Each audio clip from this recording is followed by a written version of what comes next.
Today is November 3rd in the year 2005. I'm Karen Herman with the Archive of American Television, and it is my great pleasure today to be interviewing Eddie Keane here in West Bloomfield, Michigan.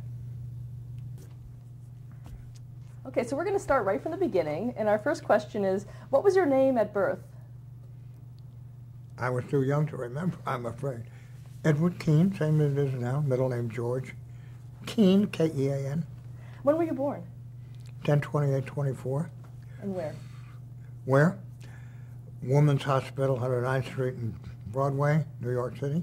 Did you grow up in New York? Uh-huh. Okay. What was your father's name? George. What did he do? He was a real estate broker and insurance. And your mother? Her name? My mother's name was Ann. Did she work? She did before marriage. She was an actress. And I have a clipping from early 1900s of a review of a play that she was in Baltimore. God knows where it is. And she comes from a theatrical family. Her cousin, one of her cousins was Paul Muni, the Oscar-winning actor.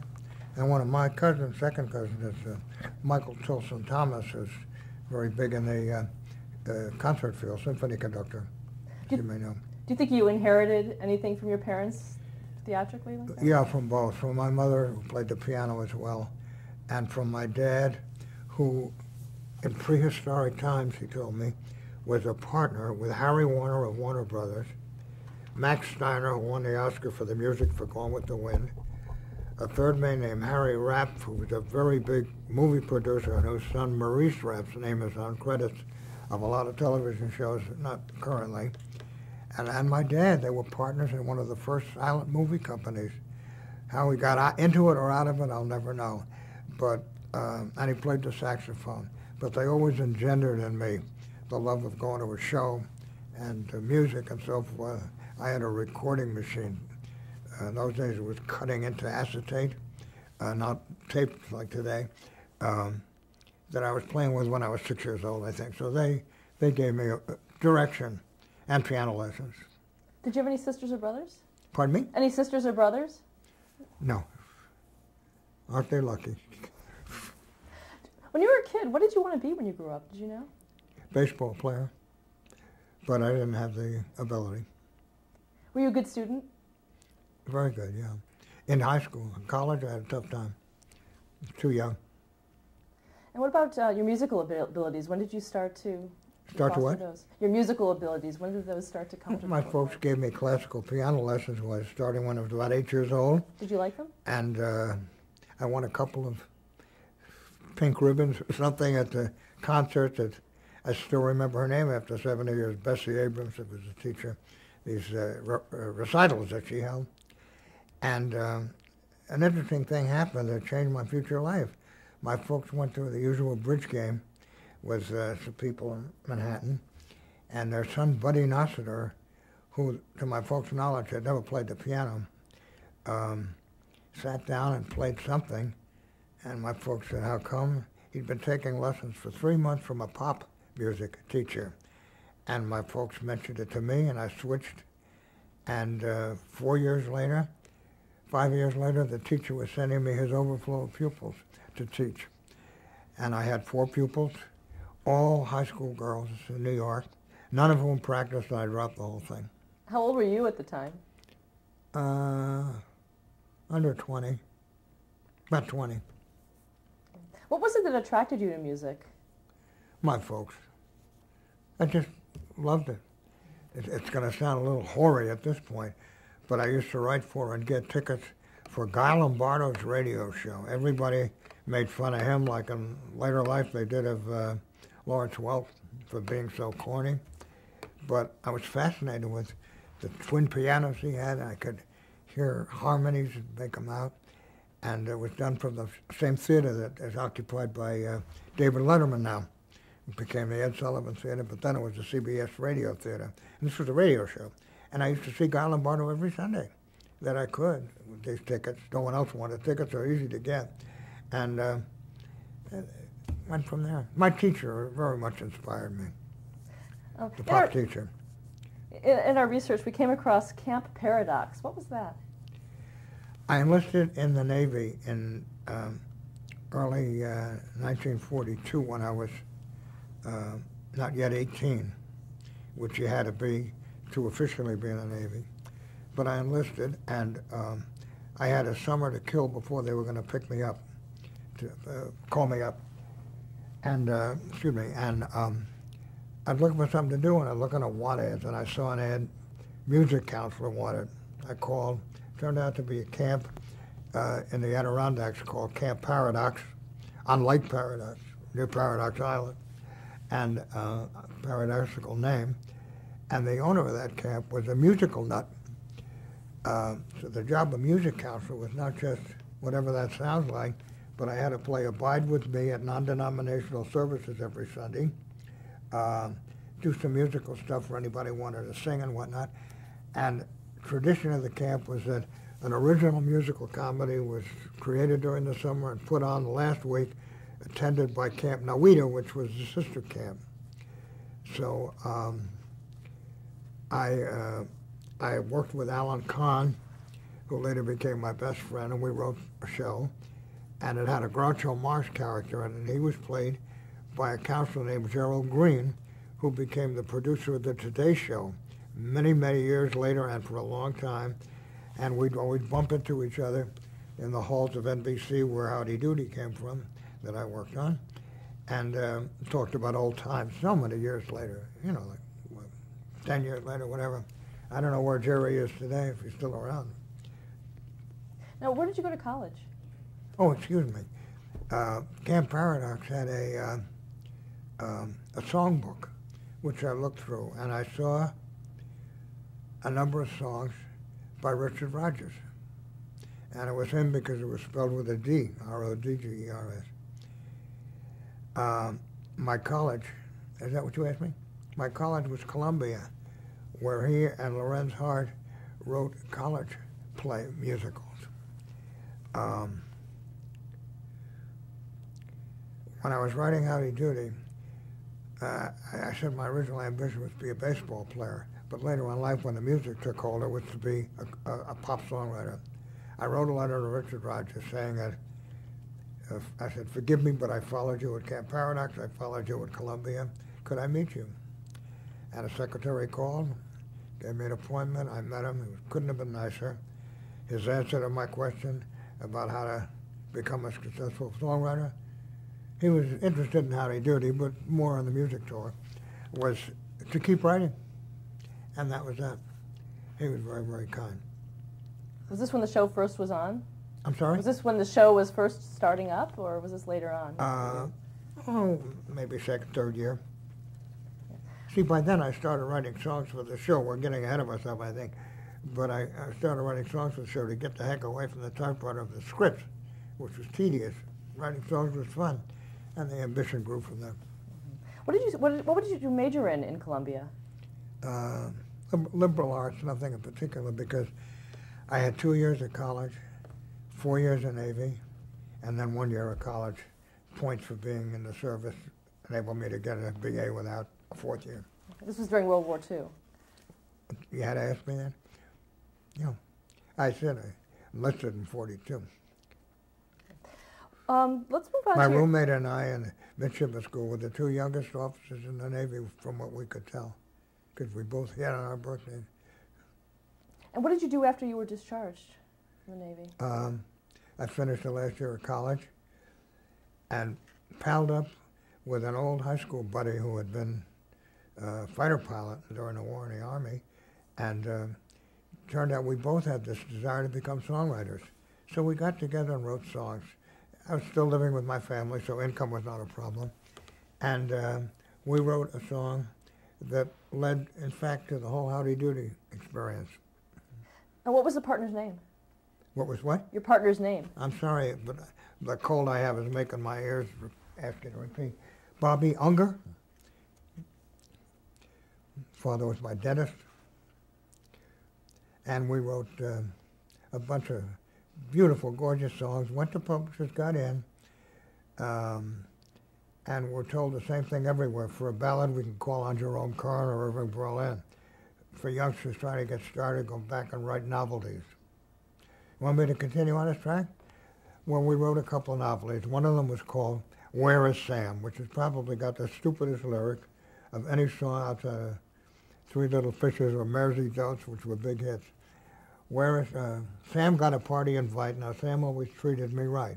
So I loaned him my tux, $25, and a date with my gal for the night. Now, Sam sent the tux back, you know, and even mailed me the dough. But my honey lamb is on the lamb, and I don't know where Sam is, whatever the rhyme was. Where is Sam? Ain't here or there. Looked inside the Frigidaire, found Al, found Hal, found Sal, but no pal, no Sam, no Sam. Enoch Light was a band leader of the era. His entity was called Enoch Light and the Light Brigade. He was a schmaltzy kind of music like Lombardo. But that was the character of pop music in those days, you know, soft and pretty. And he had a little publishing company on the side. Bob Smith had come from Buffalo to replace whoever he replaced, I never knew, in the 6 to 10 a.m. spot on the local NBC station in New York. Excuse me. He was on opposite Arthur Godfrey, which was a lot to be on opposite. And Bob was talented, but not terribly radio charismatic, I thought. But he played the piano, which was unusual for a morning disc jockey. He played records, piano, weather, all the things that go on in the morning. You know the story of morning radio. Something runs more than 15 seconds, it's too long, because the wife is getting the kids ready for school, the father shaving, cooking, whatever. And Enoch went to NBC because he knew they were looking to promote Bob, whom he had met once, and showed him the Where is Sam song. Bob fell for it. NBC agreed to have RCA make a record of it, and he did, and it bombed. But it introduced me to him because I went to the RCA recording studio to watch a recording for the first time in my life. Bob called me. If I'm going too fast, tell me. But everything in my life has happened by accident, except my birthday home. Bob called me a few months later and said that Vic Campbell, the writer that he had had for all his years on the radio in Buffalo, the NBC station there, where he did so well that they called him into New York when they had a hole, had come down with a bleeding ulcer, and Bob put him on a plane to Washington, D.C., where his girlfriend was. And Bob said, I kind of took a liking to you at the recording session. How would you like to work for me for the next period until Vic gets well, since you know music and you could do the kind of 20-second gags I need, write parodies? Because I was perfect for him because he didn't have to pay me very much, and I was excited as hell to do it. So it was a good marriage. I got paid $35 a week. After 6 months, Vic recovered and came back. And in that 6-month period, Howdy Doody started. And I wrote whatever was to be written on those early shows. When Vic came back, pardon me, I'll have to cut this out. Oops, so sorry. Run, what's that? Vic recovered. Vic Campbell, who was a heck of a nice guy, recovered. And Bob said, you know, Vic's been a friend for a long time. And at this point, the morning show and the Howdy Doody show were quite a load. How Bob handled it physically is best explained by the fact that he had 3 heart attacks a few years later, different times. He said, I've got to give Vic the choice as to whether he writes Howdy or the morning show, and you'll do the other one. So Vic said, I don't want another ulcer, I'll stick with radio. And that's how I got to be the Howdy Doody writer. And I was the only one for 7.5 years. Let's go back a little bit and talk about the beginnings of the Howdy Doody show. At what point did you come in? Were you there in terms of the creation of the show and how it got started? Well, yes, I qualified because the first... We'll get it cut away. Okay. Okay. Yeah. Okay, we're back on, and I had asked you about All the beginnings of the Howdy Doody show. Right, well, it's hard to specify that anybody was responsible at that first point. It was a Christmas show on December 27th, the first Saturday after Christmas, in 1947. If you don't think that it goes back far, I've always sized it up in relation to the atom bomb having been dropped only 28 months before that. something like that. It was to be a one-shot. Bob Smith was called in because he had a kid show called Triple B Ranch on Radio 2 on Saturdays, along with the morning 4 hours. I wrote that kid show, too, that Vic took over. Anyway, the first show was a variety show. We hired an artist who drew things reflected in a mirror, I forget what you call it, and we hired Toby and the Circus, a puppet show run by a man named Frank Paris, and we hired an act that, a little incredible, was Goldschmidt's dogs. They were huge black poodles that the Goldschmidt brothers were carpenters, all kind of stuff, and the dogs always ran at the back and knocked them over. The incredible thing is that my father, who kept a fantastic baby book, took me to my first vaudeville show at the Riverside Theater on 96th Street and Broadway when I was 3 or 4 years old, kept the ticket stub and listed the acts. One of them was the Goldschmidt brothers. So they were in the first show that I ever saw, and they were in the first, what became the Howdy Doody show. Just coincidence. So we did the show, and the freak of all time, the weather in New York that day, excuse me, performed a 17-inch snowfall, which at the time became the record snowfall.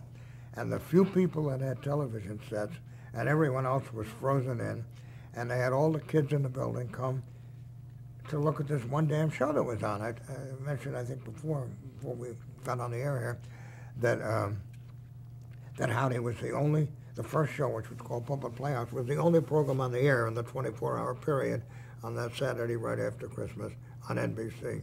There were 3 channels altogether then. The result was an inpouring of phone calls that was totally unexpected, and the head of NBC production, such as it was at the time, said, would you do another hour next Sunday or Saturday, whatever. And he also said, that voice you have on your radio show, the Triple B Ranch of Howdy Doody, a little character voice that Bob had developed.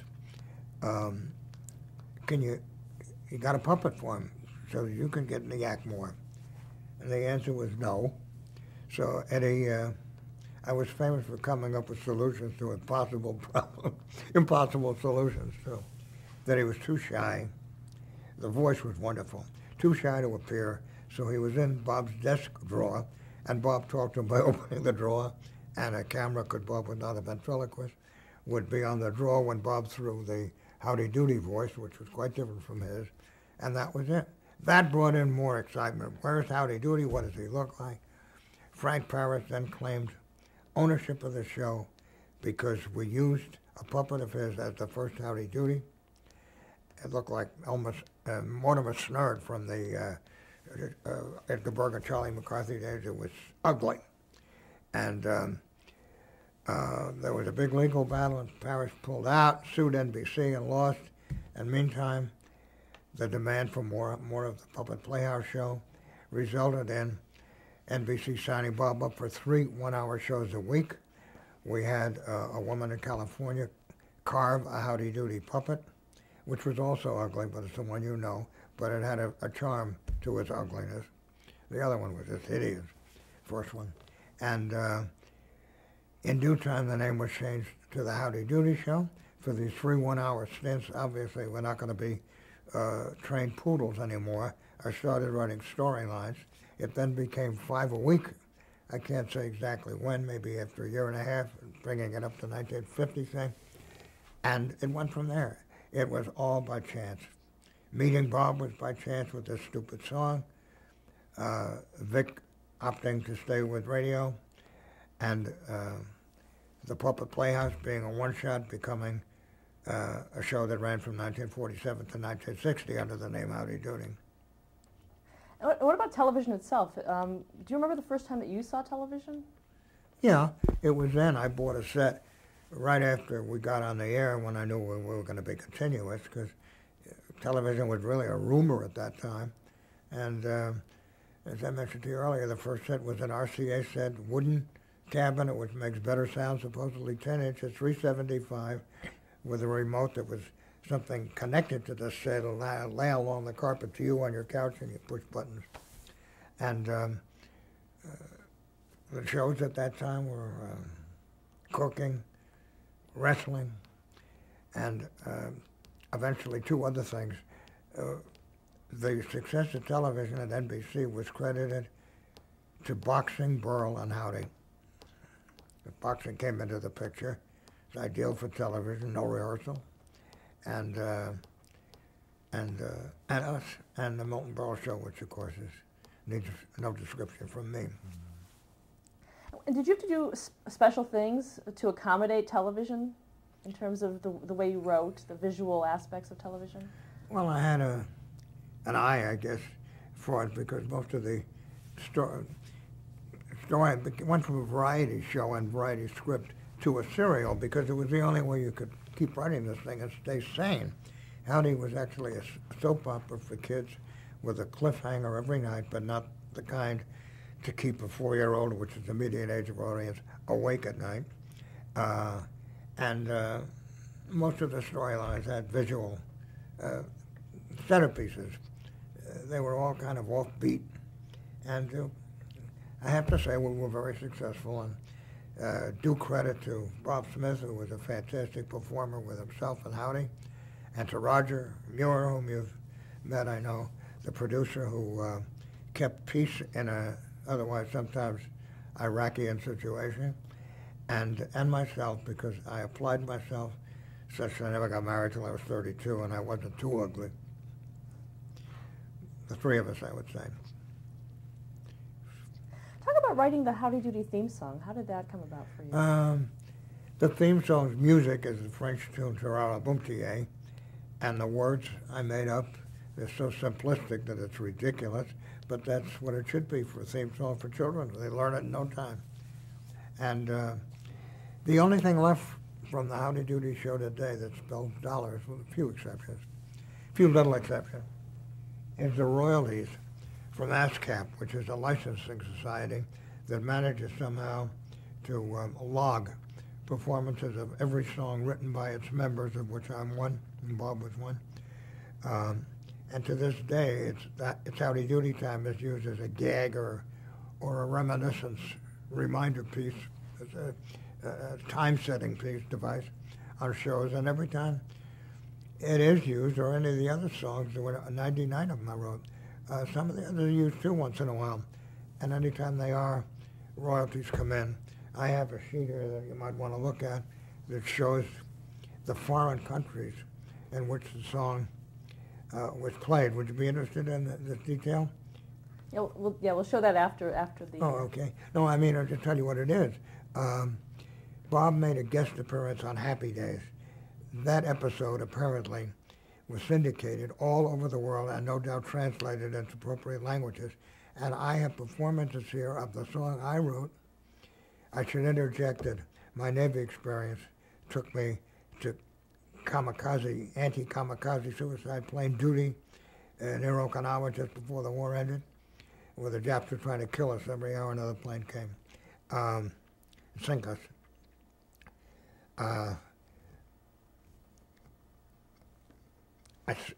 These names are on the royalty list. Madagascar, I'm leaving out Britain, France, they were all on there. All the Scandinavian companies. Italy, Israel, South Africa, didn't say which country, and Japan. And I've often thought now they're playing my song. They're trying to kill me, and now they're playing my song because I'm getting $1 royalty from, no, excuse me, $1 royalty for the performance of a song I wrote, played in Japan, where I was ducking for my life for a year. That's the only income that's left. There's a royalty licensing outfit by NBC in California that puts out occasional things like this wacky wobbler. I thought, look at something beside my face for a minute. It's made by an outfit in Oregon. Cute. And it's been very successful. And NBC's licensing arm gets a few pennies. Gets a few pennies for this. Would you like me to read you this? No? Got a picture of Bob with Howdy in his better days. And they sold a heck of a lot of these a few years ago. Excuse me. Now, what about during the show? Was merchandising a big deal during the... Tremendous. Too much. We were criticized. We were criticized mightily for the preponderance of plugs for the merchandise. One of the licensing men, the brother of Martin Stone who ran the Kagrin, was the licensing head, and he would promise anything. He would tell people, if you take a license for this show and make the product right, pay it, I guarantee you it'll be plugged in the script 14 times over a period of 632 and a half days. And that put quite an onus on me. I once had a man come up to me who made a plastic Howdy Doody head, like putty kind of thing, who came to the studio and took me aside. He said, if you put this on twice a week for a month, I'll give you $500 cash. And of course, said no, thank you. But there was that much plugging on the air, it was too much, but the licensing wing forced it. Did you have a lot of interaction with the sponsors of the show? A lot. A number of the sponsors asked me to write commercials, and I did at least 3 jingles for sponsors that I can recall. Their reason was they wanted it so interwoven with the script that it had more impact rather than you go to the bathroom the minute you see and can tell that a commercial is starting. And I never interwove it with the script, but I'd lead into it in a way that was not just we'll be back in a minute, kids, but time now for Howdy's favorite toothpaste or something like that. I wrote jingles for Ovaltine, which we used to call Ovaltine, and Paul Parrott Shoe, sponsor was International Shoe, big outfit, and for a Mars bar that no longer exists. It was a vanilla Milky Way called Forever Yours. And I wrote a jingle for that. Maybe that's what killed the candy bar, I don't know. But anyway, it was my favorite bar there, and it's no longer around for a long time. Was there criticism from parents and things that the advertising was so interwoven with the show? Tremendous. They'd write to newspapers, NBC, columnists would speak of it, and it was kind of an unstoppable train, I guess. I had nothing to do with that at all, except when I was instructed to work it into the script, a product, and we did that very simply by having, we had quizzes and riddles and stuff where the kids had to give answers, and the prize would be a Howdy Doody item rather than a Davy Crockett hat. You know. That way the items got plugged, but not to the extent that the boss's brother wanted it. Let's talk about some of the other elements of the show, starting with the Say Kids line. Where did that come from? I don't know. I don't know. I don't know where that came from. I didn't make it up. But it was a good line because it prompted the screaming answer, Say Kids with time, it's Howdy Doody time. Okay, let's stop there to change the tape. I don't know whether I meant it or not. He just went like this. What did I? Let's talk about some more of the elements of the Howdy Doody show. What was the Peanut Gallery? Well, the Peanut Gallery was the area in which the kids were seated, and as I understand it, as I know, in long earlier days, the Peanut Gallery was the farthest seating area in an arena where there were boxing matches. And for whatever reason, it was called the Peanut Gallery. And I was not familiar with that, but someone suggested that we use that name for our Peanut Gallery of kids. And it was very useful because we didn't like the word kids too much, not that we didn't use it, say kids, what time is it? But Bob could use the word peanuts in describing, hey, all you peanuts, watch tomorrow's show to find out who killed Cock Robin or whatever, you know. Did you get a lot of requests from people that knew that you were part of the show to have their kids on in the gallery? Well, let me put it this way. The demand for tickets was so great, this is a hoary old story, but it's true, that we got requests from pregnant mothers asking to be on a waiting list so that by the time their kid was 3 or 4, they'd be ready. Their name would be ready for eligibility for a ticket. I'd got a lot of requests from friends for tickets. Each person that was closely involved with the making of the show had an allotment, a daily allotment. I think I had 4. And by the time that was established and the sponsors of their ad agencies got their tickets, writing in was a hoax, was a fraud. Tickets went out so scantily and so late. It's a long wait. We only held 40 kids a day. Might interest you, when the show was on the air, I used to write the script at home. We haven't gotten how many scripts I wrote yet, but it was 5 a day, 15 pages a day. And when I got through, all I wanted to do was jump in a lake. Instead, I went down to the viewing room that the parents went to in the 9th floor of our building. The show was on the 3rd floor, and sat anonymously in their midst to watch the show. Because once I got through writing, I came downtown with the new script, which was for 3 days later maybe, and I got so much wonderful steering. I think it was a huge portion of my good luck and success writing the show, because before it started, they'd come earlier. Before I'd hear one parent say, Dilly Dally is my son's favorite character, and my daughter was so excited to find out what the mystery of the 5 L's, letter L, is, and I could tell. And as a result of that, and the kids' reaction in the peanut gallery, I was at complete liberty to kill a storyline in 2 days if it didn't seem to catch on, or run it for a month if it did. And that was one of my secrets of steering myself. I was allowed to run the writing on the theory that since I hadn't fully grown up, my instincts would probably be better than the other people involved, and the law of averages would work out better if they left me alone, and they seldom edited or changed anything. Did you ever have to pass I never regarded this as self-flattery, but it's the fact that I had not really fully grown up. I felt like a kid.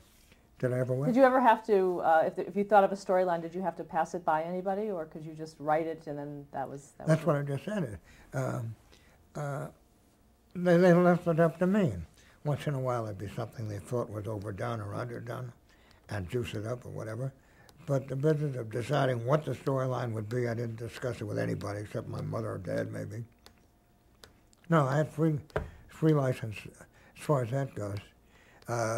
After 7 years, I began to get tired, and that was as much the cast's fault as mine, because they became blasé, and lost my juicy feeling for writing the show, and faltered a bit, and they made a lot of changes, and it was time to go. Early on in the pre-Clarabelle, I should tell you, I was replaced by the 2 guys who wrote How to Succeed in Business Without Really Trying, the Broadway musical. In the early pre-Clarabelle days, what did the show focus on? In the pre-which date? Before Clarabelle got on, what was? Oh, Clarabelle was on right away. Clarabelle started around the 3rd or 4th show. How did that come about? Why was this? Very simply, there was a page on the 4th floor where Bob's office was, named Bob Keeshan, who was headed for the law and making some bucks. And Bob Smith needed some assistance on the set. You got to remember, these first shows, the hour shows, and didn't even have the Howdy Puppet yet, were hit and miss. And Bob would need a prop handed to him, and this Bobby Keeshan in street clothes would walk in with a prop and hand it to him. Warren Wade, who was the head of NBC production, said, "What is going on there? Who is this thing walking in there with props? Put a costume on him or something." And that's how Clarabelle started. Keeshan forgot about his Marine background and his law future, became Clarabelle, became Captain Kangaroo, and that probably tortured Bob Smith more than anything else that happened in Smith's life. In what way? Because Clarabelle was a silent clown whom Bob thought was and Keisha incapable of doing anything excepting what I gave him to do, honk a horn and squirt a seltzer bottle. And when he left the show, which was because he insisted on more money and was not given it, I went over to CBS and became Captain Kangaroo, which has been, along with Sesame Street and our show, I guess, the three most successful ever, and more than ours. Bob just died that clown, unquote, became more popular than we were.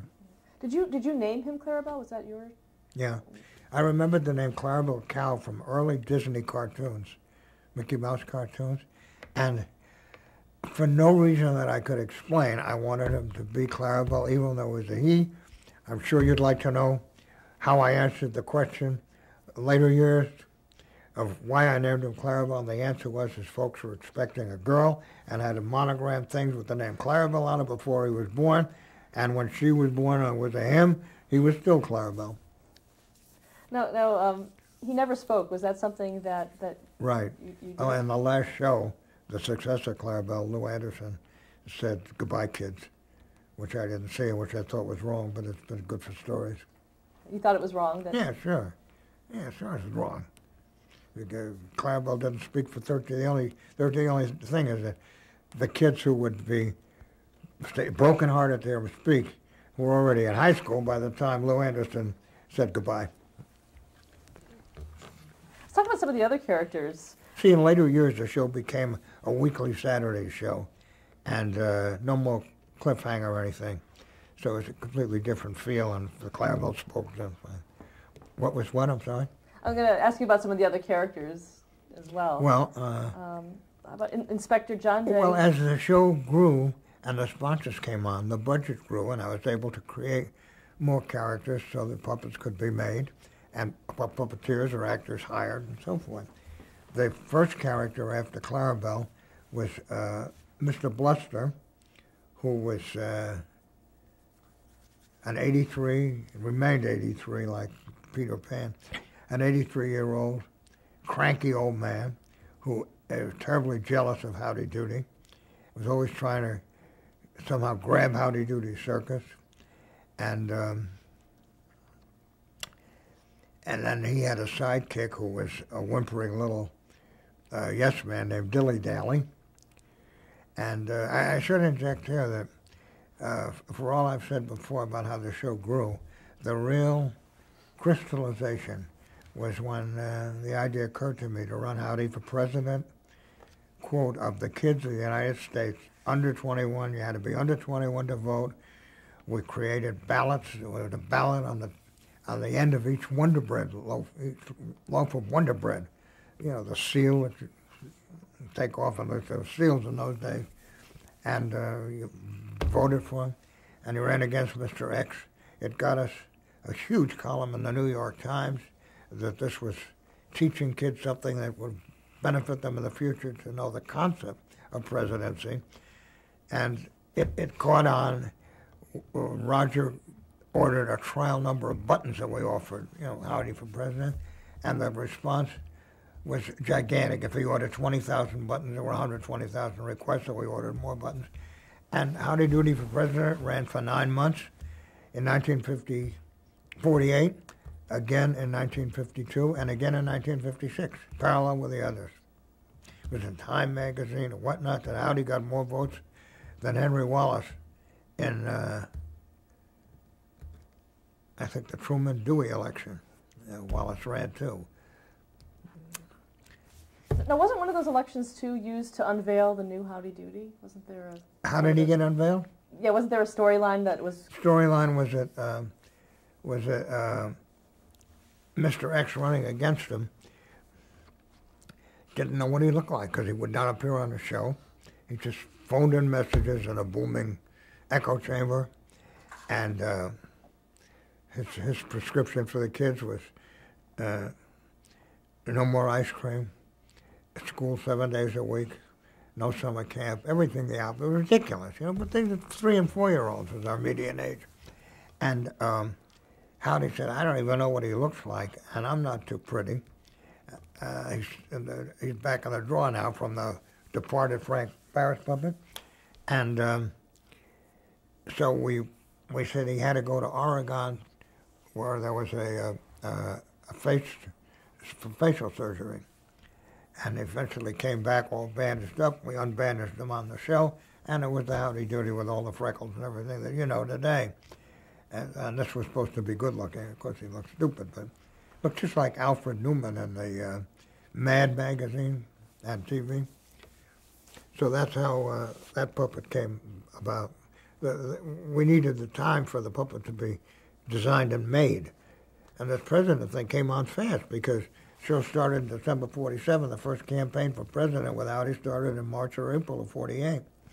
So we had to play for time. Now, explain how you wrote the character of Howdy Doody. What were his personality traits? Bland. He was a nice little boy, and just like so many shows, the stooges around the comedian make the comedian funny. Jack Benny was funny, of course, but he had Mr. Kitzel, he had Don Wilson, announcer, Phil Harris, the band leader was always drunk, and so forth. And Howdy was just a focal point. He had really no personality except a goody-goody. A lot of people hated his guts, if he had any. Mr. Bluster was a terrific opposite. Mr. Bluster was the campaign manager for Mr. X. And further with the characters, when Bluster came in, he was operated by an actor named Dayton Allen. Dayton Allen, who unfortunately passed away last year, was one of the funniest people that ever walked on the earth. He couldn't say anything that wasn't funny, and he could barely say anything that wasn't filthy. If you want me to pursue this point, I will at this point. We had what was called an open studio. Some studios' doors are kept locked during rehearsal and show. Ours was never locked. Being a tenderfoot, I was always afraid there might be a Time magazine reporter in the back of the studio, because who the heck would know what he looked like? Because Dayton was uncontrollable. He would cause the puppets he would manipulate the puppets in a sexual maneuver, sexual positions, and double entendres, never real bad, but double entendres. And he was uncontrollable. Bob, who should have held reins on him, couldn't help but get hysterical because he was that funny. I'll tell you a true story about Dayton that was off the show that is probably one of the funniest lines I'll ever hear in my life. He was out with a date, a girl named Elvira, and this kind of thing is exactly what he did in the studio. One night they were driving in Westchester and they pulled up at a siding somewhere and started to do exactly what you're thinking of. A cop came by and knocked on the window. Dayton lowered it. And the cop said, let me see your license. Dayton said, you need a license to do this?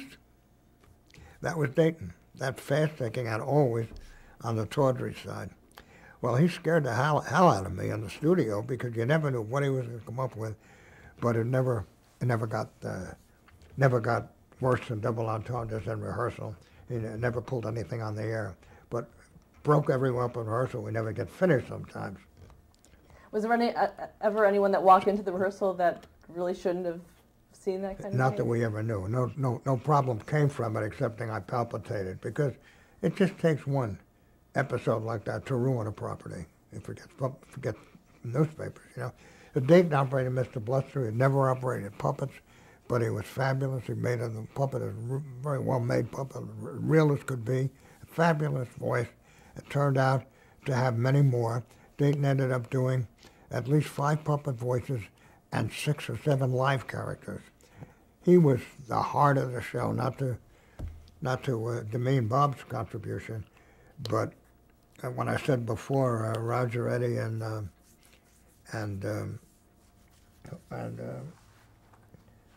Bob creating the show, Dayton helped make it as successful as it was because he gave me such latitude. It was not easy to write for puppets. I mean, you know, it has to be all words. You can't do, like a radio show. You can't do physical comedy, except we did with Bob and Clarabelle. So Dayton gave me options all over the place. He did 3. The next puppets came along were Mr. Bluster's triplet brothers. One was called Don Jose Bluster, who spoke Spanish, and the other one was called Hector Hammock Bluster, who was English. I never gave it much thought until I was asked, how come if they were triplets, they're so different, innate nationality? The answer was, when she was pregnant, the mother was on a cruise, and she had a baby off each of the 3 ports of England, Spain, and the United States. So the kids were born the way they came out. Stupid answer, stupid explanation, but that was a show. Parents used to like to watch it because we put in these things that the kids took seriously that were obviously, something for a parent to laugh at, too.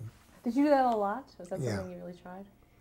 And Well, that's another thing. Clarabelle Keishan played another character, an Indian, called Chief Featherman. Anytime you mentioned Featherman's name, Clarabelle would retrench, Silk look panicky, and so forth. And anytime you mentioned Clarabelle's name to Chief Featherman, he would say, Featherman don't like caramel, and pronounce it caramel. And Bob said, boy, I hope the day never comes that these 2 meet. Well, of course, they never could because they were the same actor. That was a behind-the-scenes gag that everybody understood. Kids, I don't think, did. But it didn't matter. They never met. Never met. Then, I'm still on new characters.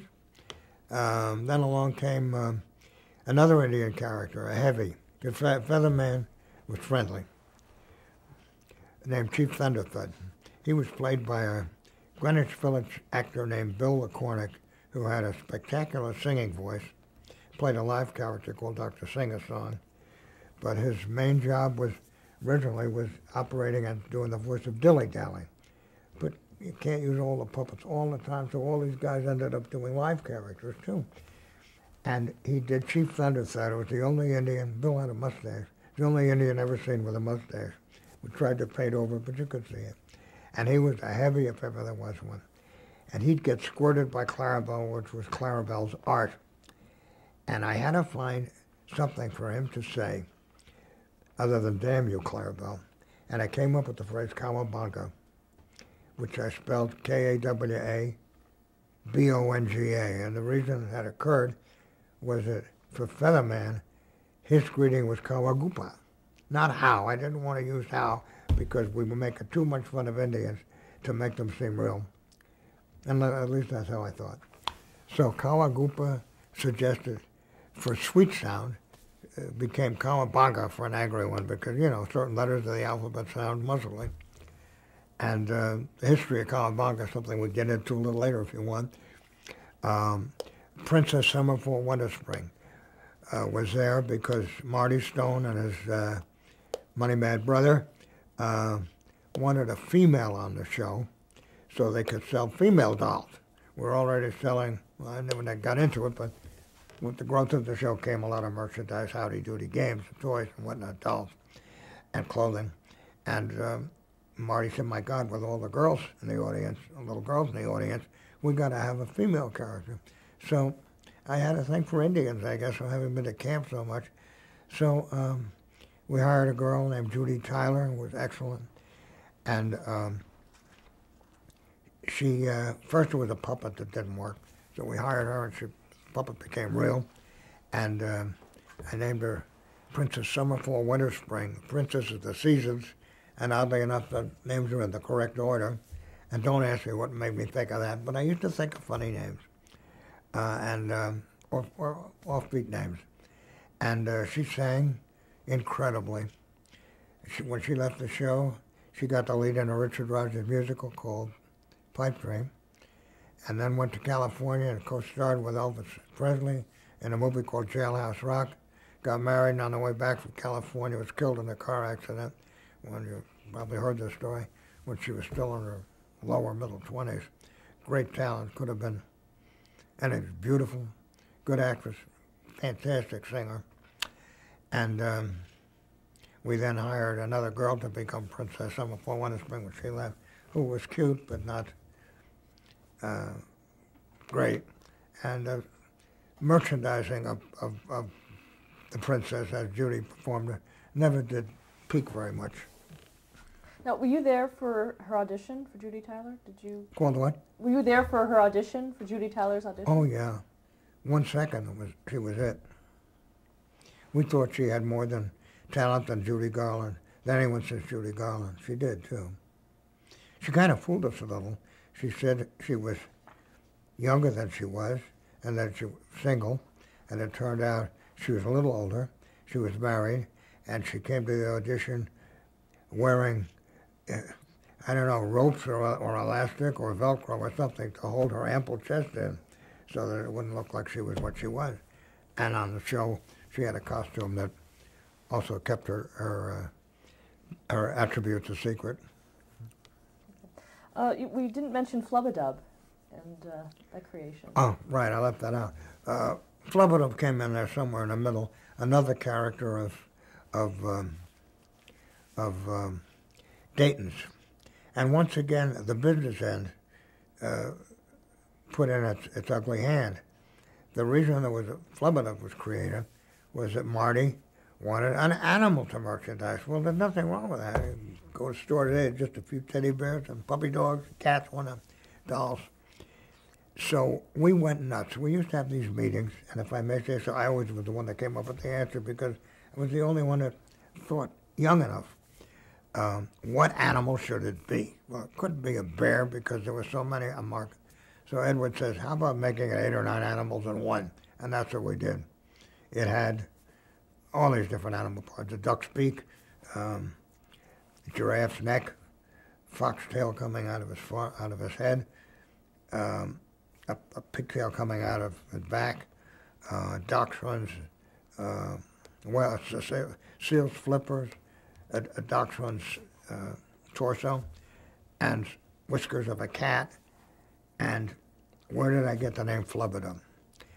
Something we didn't talk about. I made up a lot of crazy inventions for the show, gadgets. One of them, again, came from necessity. All these things came from necessity rather from profound planning.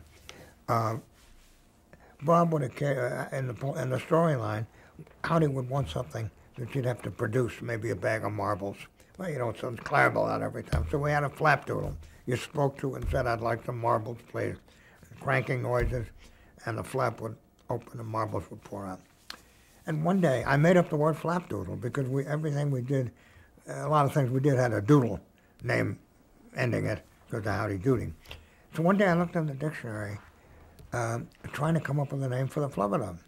And whenever I was stuck, I'd look in the dictionary, and some word would give me an idea for a storyline, no less a name. And to make a long story short, I look up through the dictionary, and I come across the word flapdoodle, and the definition was flubdub, F-L-U-B-D-U-B. Said, what a perfect name for the animal. I stuck an A in the middle, flubadub, to make it sound more musical, and that's how he got his name, thanks to Webster. Now, where did you get your inspiration? You mentioned that you thought the youngest. Where did that come from? Just, I don't know, it sounds conceited, but I just had a knack for coming up with ideas for this show. I wrote another kid show. I've never written any other shows. Never tried to even. Were you able to remember a lot about your own childhood? Did that come up? Sure. Were you able to use that material for the show, in a way? Well, not coming up with Flubadubs, but I don't know. I just had, I'm not sure, I'm glad I had it, but I had a knack for thinking of things that kids would be amused by or mystified by, meaning engaged. Like we went on for months with the mystery of the 5 L's. That's the letter L. Why did I want something like that? So that we could have those charming moments, which were some of the wholesome parts of the show, not the always squirting seltzer, the clown. Those charming moments when Bob, who handled children brilliantly and not condescendingly, would say to the kid in the peanut gallery, what do you think the 5 L's stand for? We get the damnedest answers. And I'd read all the mail. No one else would. We had a ton of mail, but I'd take it home every once in a while and quick read through it, because I got ideas from the kids' letters. Ideas came from the situations, not just, now I'm going to do a Robin Hood story or something, you know. And the clues started to come in as to what the elves were, and on and on and on. If you care what it was the lucky left leg of the Lima Llama. And until we got to that, I think we spent 4 or 5 months puzzling over what the hell it stood for. And whatever somebody made a guess, we would do a sketch or a whole script based on that guess. You know, maybe L.L. Liverwurst links. You know, would bring out some liverwursts and link them together or something. No, that's not it. But that would be a whole show, because the liverwurst would give Clarabelle a chance to squirt somebody, and Dilly Dally would trip over the name, and you made something out of nothing, like they said Seinfeld did, and what Jack Benny used to do too. There was no real meat to it, you know, it was all situational. You mentioned. Am I making any sense, by the way? You are. Because you some totally people are. think I don't. We haven't really talked about Bob Smith and his demeanor on the show. And it's what? And his demeanor on the show. Talk about him personally and professionally. Bob- How would you describe him? Bob was a perfect talent for this kind of show.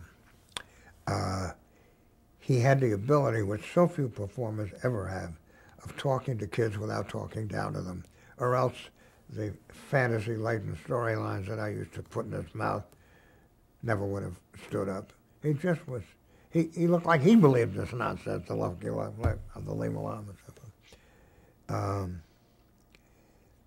His personality was somewhat different off the air than on, and since he's not here to speak for himself anymore, I can't say too much, but I found him leaning terribly much toward double entendres in the studio, maybe to be a big shot with the cameraman or something, and I didn't appreciate that. Not that I was the boss, but I was always afraid of that guy in the back, at least with Dayton, with the puppets. A time writer might be amused and not say anything, because he might look silly writing that the puppets were doing this or that. But with the conversations, it was different. Bob did one thing, which I'll tell you, that you can edit out anytime you want, that to this day I don't understand. Roger had a secretary, and this is in the middle of the studio, open, in rehearsal, named Kay Asplant, who was a wonderful woman.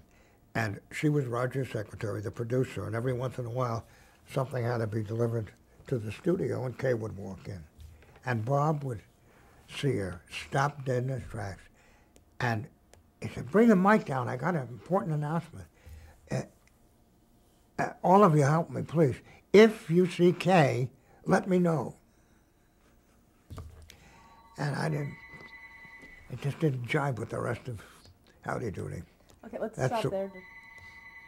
Huh? Ready to go? I'm ready to deliver me. Yeah.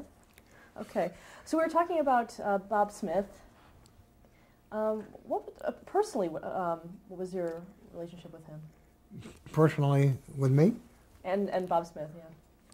And what? Sorry. You and Bob Smith, your personal relationship. Well, we had a very close, superficial relationship, if that's possible. You have to realize that my office was my desk in my bedroom. His office was the NBC building. And the only time we ever saw each other was if I got down to the studio just before the show started after finishing a script home. Eddie, arms around me and all. And at the end of the show, I'd say, "Hey, that was a great show." And that was it. And he's very complimentary to me, as he was in his book. What would we have done without Eddie? But there was nothing warmer than that. I was in his home many times because there were some things I wanted to discuss with him or he with me. And over 8 years of the show, I had one tuna fish sandwich in his house. Not important, but noteworthy to me. Just, not to be a little warmer than that. Did he have complete control of the show? Until he sold it through Marty Stone's work to Kagren. Yeah, he owned the show, so he had control. But he never wielded control over anybody, just by the nature of his role, his position. He was Howdy, he was Buffalo Bob, he was the show. I was his employee until the show was sold to the Kegman, and he never interfered because he seemed to recognize, as Marty did later, let Eddie run with it, he'll be right more often than wrong, you know. But we never got very close. At one point, when I started writing songs pretty profusely, he said, how about cutting me on half the songs and putting my name on them, which I did because I was callow and I had no choice. Cost me a lot of money because I was entitled to all the income from the songs, but then it was what's called a job for hire, meaning that whatever you do becomes the property of the property. I could come up with the name King Kong, Bob Smith would own it, but still it was, he could have asked for a third of it, all right? And after his death, his wife said to me, she was dying. I called her to see how she was one day. She said to me, you know, I've been thinking, Bob had no right to do that. In my will, his half of the songs goes to our 3 sons. I want you to have it. And she said, I'm going to talk to Ronnie, who was a son, who lived in the same state. And Ronnie called me and said, Ed, you got the whole music now. All 3 sons were doing well. And I thought that was damn nice. More justification thing in our heart than it was an economic bounty. Let's move on to the Christmas. Let's just say, because you're trying to fish me out on Bob, and there's something one doesn't say about someone who passed away. He was selfish and brilliant, and without him, I'd have been my dad's real estate lackey at first. Let's talk about the Christmas Eve massacre in 1952. Well, I was not a principal to that, but I've read and heard about it 9 million times. All the actors were members of AFTRA, the American Federation of Television and Radio Artists. And under union rules, no couple of members can get together and issue an ultimatum. In other words, a negotiation situation. Because then they're not acting union-wise anymore, they're acting individually. Dayton, Keeshan as Clarabelle, Bill LaCornick, Billy Daly, Chief Thunder Thud, and Rhoda Mann, the puppeteer for Howdy, who was a real, she's a good friend today, a real loyalist, because she worked the early shows at pennies, for pennies. And she did a marvelous job handling Howdy Doody. I never was crazy about puppets from days of seeing Punch and Judy as a kid. I never really liked puppets. But she made Howdy come to life along with Bob's voice. The 4 of them got together and said they wanted to be paid $5 1/4 a week, which was the union scale for a talking performer on a 5-a-week show. Number 1, Clarabelle didn't talk. Number 2, Rhoda wasn't even on camera. Number 3, Bill LaCornick went along with it because he was afraid not to. He was a very self-effacing guy. And Dayton Allen was entitled to more than $5.25 because of the countless puppets you heard, the 3 blushes, Flubber, another one we had called the Inspector, who was a very useful character, and the 6 or 7 live characters, Lanky Lou, Sir Archibald, an explorer, Pierre the chef, Ugly Sam the wrestler. What opportunity this gave me. Kind of remember the studio was like this room, and you needed ideas. You couldn't have an avalanche happen. So you had to have ideas for conflict and humor. So the 4 of them put together their quartet and said they would leave if they didn't get the $5 1/4 each. They were denied. And Bob called a meeting of the crew. He couldn't wait to do this. This was him, a meeting of the crew, and anyone else that he wanted to have hear this. And he said, Rhoda, Bobby, Dayton, Bill, I want everybody here, I want you here to hear what I have to say so that you can correct me if you think I'm wrong. you have given us an ultimatum. Aside the fact that the union doesn't allow that,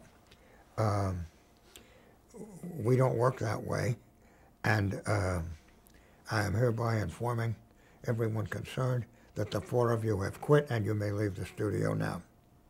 They claimed they were fired. This debate resulted in the phrase Christmas Eve, whenever it was, massacre. They quit by threatening to quit and not getting what they wanted. So whether they quit or were fired, you tell me. They quit, really, because they said they would. I felt terrible about it. We got Bill Cornick back shortly after because we knew he was a foil. I don't know what they threatened him with, but he was a foil. Bob couldn't stand Rhoda to begin with. I don't know why. In his book, he said that she was a no-talent puppeteer, that anybody could become a puppeteer in a couple of weeks of practice. Which is not true, because I saw some lousy puppeteers. And Dayton came back too after a year or so. So 2 of them came back, and Keisha went on to become Captain Kangaroo. Rhoda went on to marry a hell of a nice guy and have a wonderful life. And Bob's dead, and the 3 of us left, Rhoda and I and Roger Muir, whom you met. That's all that's still left. Let's talk a little bit about Roger Muir. And the puppets. Roger Muir is the most able person I've ever met. When the Kagrin came into existence, we had the situation of a property that was no longer NBC, for whom Roger worked. What do you call it? You know, an outside production. That kind of relationship would have been between me as the representative on the show of the packager, is the word I was fishing for. Still had been NBC and Bob. The relationship between the packager and the producer, who's NBC staff, could be the proverbial cobra mongoose relationship. I've known Roger since 1947, saw him in his house a couple of years ago. To this day, we've never had a hard word. Nothing. He understood everything I ever had to say and vice versa. And he was miraculous at holding together this crew of very diverse, eclectic crew of people, because they were different. Dayton couldn't keep his tongue clean. Keishan was honking a horn and squeezing a salsa bottle and wishing he was a lawyer until Captain Kangaroo came on and so forth. We've had a relationship that's been absolutely perfect. We never had a disagreement. It's been a lot of time in his home and he and mine talking over plans. When we wanted a new puppet, I'd have to confer with him because he had the budget, and we'd decide together about that. Ideas might be mine all the time, his some of the time. I once made a remark about Roger because his equanimity was why he was able to hold everyone together, and it was remarkable. I made the remark that if Roger was walking down the street and an atom bomb exploded, he'd say, "Oh, an atom bomb." That's Roger. A wonderful, wonderful person. And how about Marty Stone? I'm sorry? Marty Stone, how would you describe him? Marty Stone? Bob accused Marty of cheating him in the transfer of ownership from Smith to Stone. Bob carried on for about 2 chapters in his book, Howdy and Me, about that, in which he lacerated Marty and Rhoda and Keisha. He was very kind about me, very kind. But he took out his feelings. This is why he was a split personality. One of the reviewers of the book said, "Buffalo Bob, why did you choose to stop being a nice guy when you wrote the book?" Because half the book is criticism. It's critical of other people that were involved with the show. I don't know what bugged him, because he was successful, renowned. You know, ego is a big thing with anybody in creative work, so yeah, show business, I guess. But that's the way he was. Now, how closely did you work with Marty Stone? Pardon me? How closely did you work with Marty Stone? Extremely closely, because they wanted to keep, they wanted to introduce these. In the first place, I became his employee. It was called Kagrin Corp, but Marty would write it, and I was the writer. Every once in a while, I'd get an idea that was a little weird, and I'd want to check it out. And he had a beautiful wooden home wood home in Pound Ridge, Connecticut, New York, near Stamford. And I'd go up and spend the weekend there, and we'd kick things around. And we became very, very close, really close. And the closer he and I became, the farther he and Bob became. And Bob used to make cracks about Marty, who was also my best friend of mine in a way, became an advisor. If I had a lovelorn problem or something, I'd say, Marty, what the hell do you do? Because he seemed to be the smartest man I ever knew. So we became very close, but more on a personal basis and related to the show because they let me run. And Bob used to make cracks about Marty in the studio in front of me that was no different than if he said my brother was gay and I had a brother who wasn't gay in front of me. He was not shy about it, as shown in his book. Yeah. I'm schizophrenic about Bob because I'm indebted to him for so much and puzzled that anybody as successful as he was couldn't be more gracious about it. Marty and I were very, very close. What about Bob Rippon? Rippon, along with Roger, absolute perfection as a human being and as a director. Nicest guy you'd ever want to know. The two of them were so responsible for the success of the show. What did Bob Rippon bring to the show? Bring to the show? He was the director. So during the rehearsal, he was in the control room saying, okay, let's start. And, you better move over that way, or Clarabelle could just squirt a little angle, the camera didn't get it. And he'd have ideas to improve on the script. And I'll never forget one thing. They used to pull a gag on him. He caught on the second time.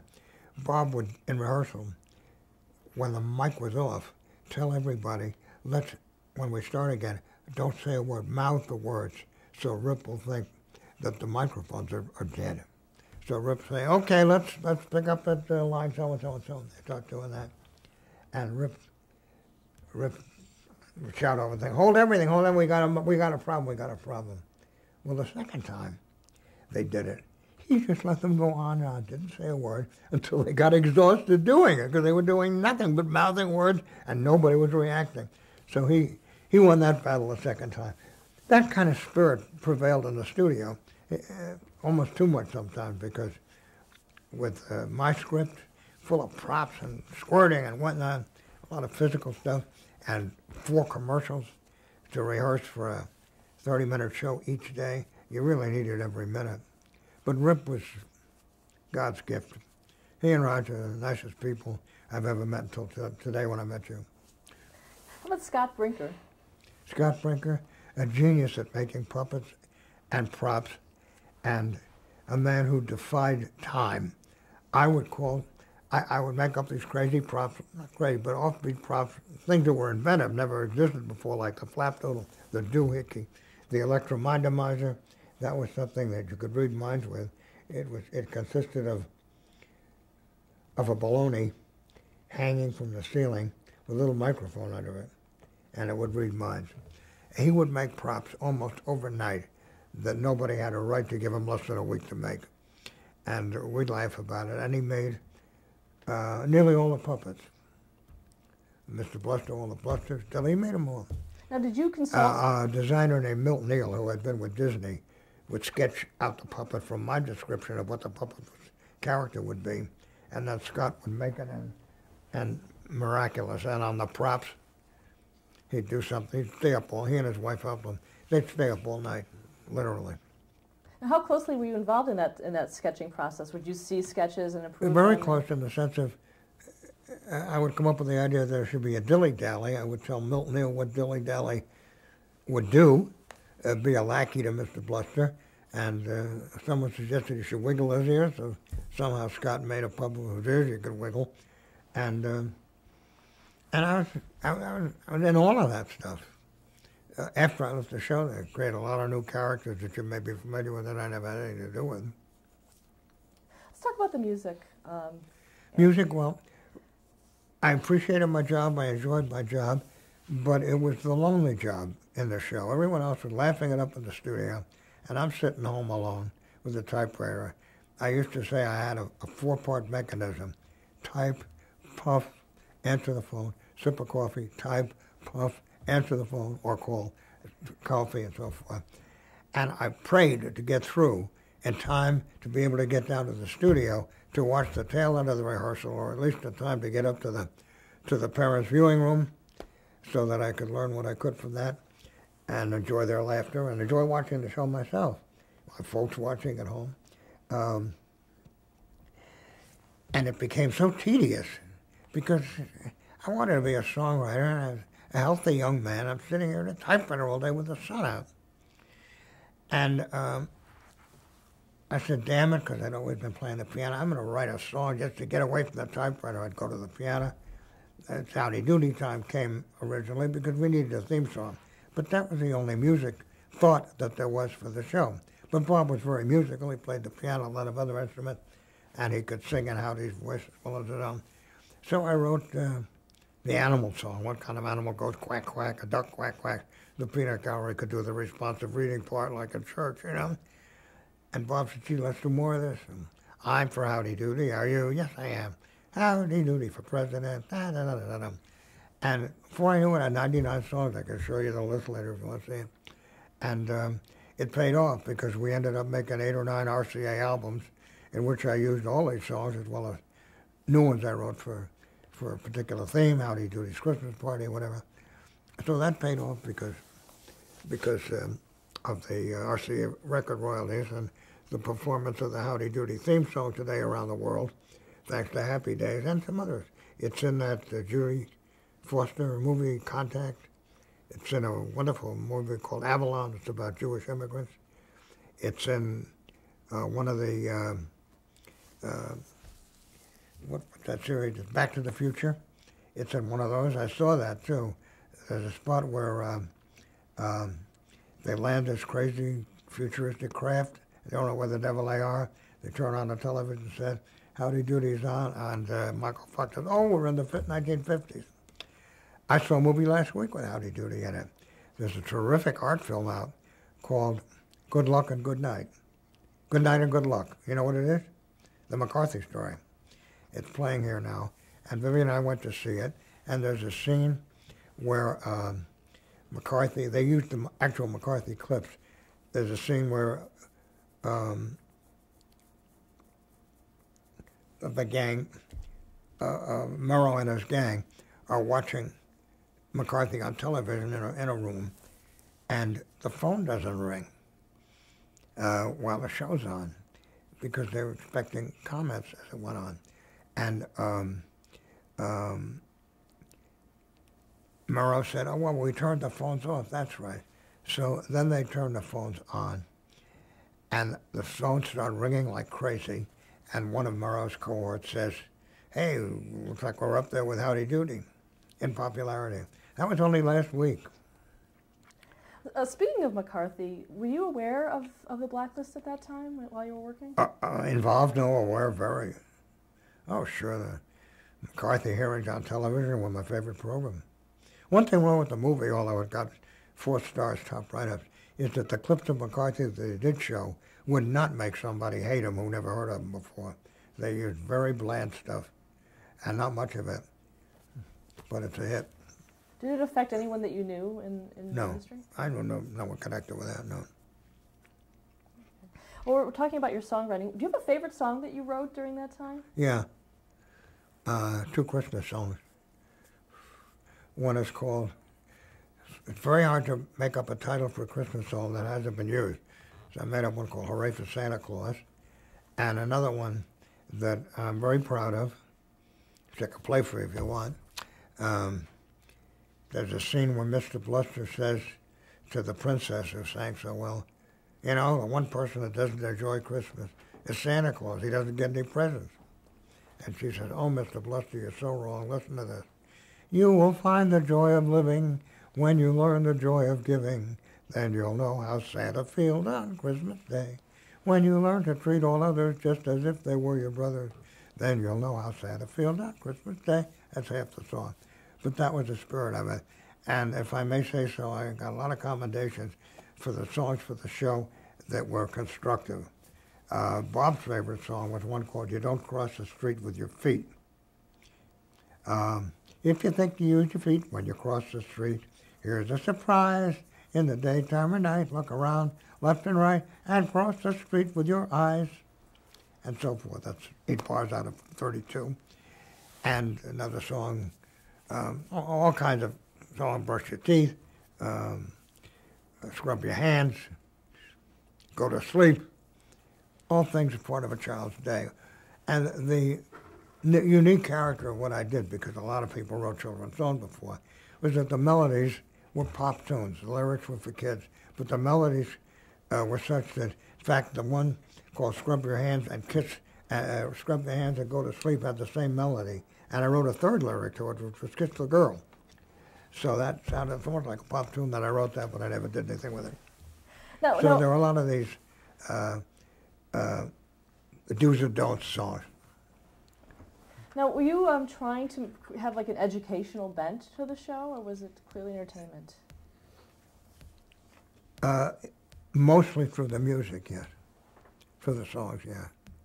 What about the script? Yeah, I never had a villain go unpunished or a good deed go unrecognized. And there was nothing scary, I hope, about it. From an educational standpoint, crazy as it sounds, how did you need for president? We had the gags of platform planks, like 2 ice cream sundaes every Monday. But with it all, he did a salute to every state. And if it mattered, kids learned to get cheese out of Wisconsin, steel out of Pittsburgh, Pennsylvania, the Statue of Liberty in New York. What am I supposed to teach kids? But you've asked a very interesting question, which I'll answer another way. Bob Smith got a lot of invitations to attend PTA meetings. If they have one in heaven and he goes, it'll be the first one he ever went to. Who do you think went, and why? I went again, like watching the show from the 9th floor. This was like a study, not just a job, to see what parents would have to say. And I had a very interesting experience. The first 2 meetings I went to, I only went to about 3. First 2 I went to. The first one, I was commended all over the place for the kind of songs because the parents watching the show remember the songs more than with the plot, you know. And said how wonderful that you're doing these little educational things for the children. We want them to know they're supposed to brush their teeth, and if Howdy sings brush your teeth, they'll listen to him more than they'll listen to us, the parents. Second PTA meeting I went to, a woman stood up and she said, I watch the show all the time, this educational thing. Are you an accredited teacher? No, I'm not, ma'am. Then what are you doing exempting, imposing on yourself the role of parent and teacher? I said, because it's part of putting on a children's show. What are we supposed to do, just do a Little Red Riding Hood? And she said, no, but you're not a teacher and you have no right to do that. So what do? You go back home and write the next script. But that struck me very funny. At that time, was it also, were there other parents groups that were writing in or calling the show? Not that I'm aware of. No. The parents wrote in for tickets, the kids wrote in to comment on the show and guess what the L's stood for or whatever else. And no group maneuvers. What about violence? How was violence What? handled? What about violence? How was the topics of violence? The only handled? violence was Clarabelle squirting. Howdy was a cowboy, and because my parents brought me up the way they did, I insisted that there never be a weapon on the show, and there never was. Until after I left, then they started with guns and everything. But the Indians had no hatchets. Nobody had any weapon. Howdy was a cowboy, didn't even have a horse. It was just a pose. I had to give some character. He was a cowboy running a circus that he inherited. But there was never a weapon. The only weapon on the show was Clarabelle's seltzer bottle, which we regarded as being so ridiculous that nobody would be offended by it. Apparently no one ever was.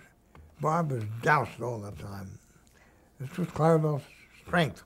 Was that sort of the first appearance of a seltzer bottle for a clown, or was that a common? I can't say. I don't remember all the ringlings that well. I can't say. Also, you mentioned that your parents watched the show. Did they have comments for you about it? Yeah.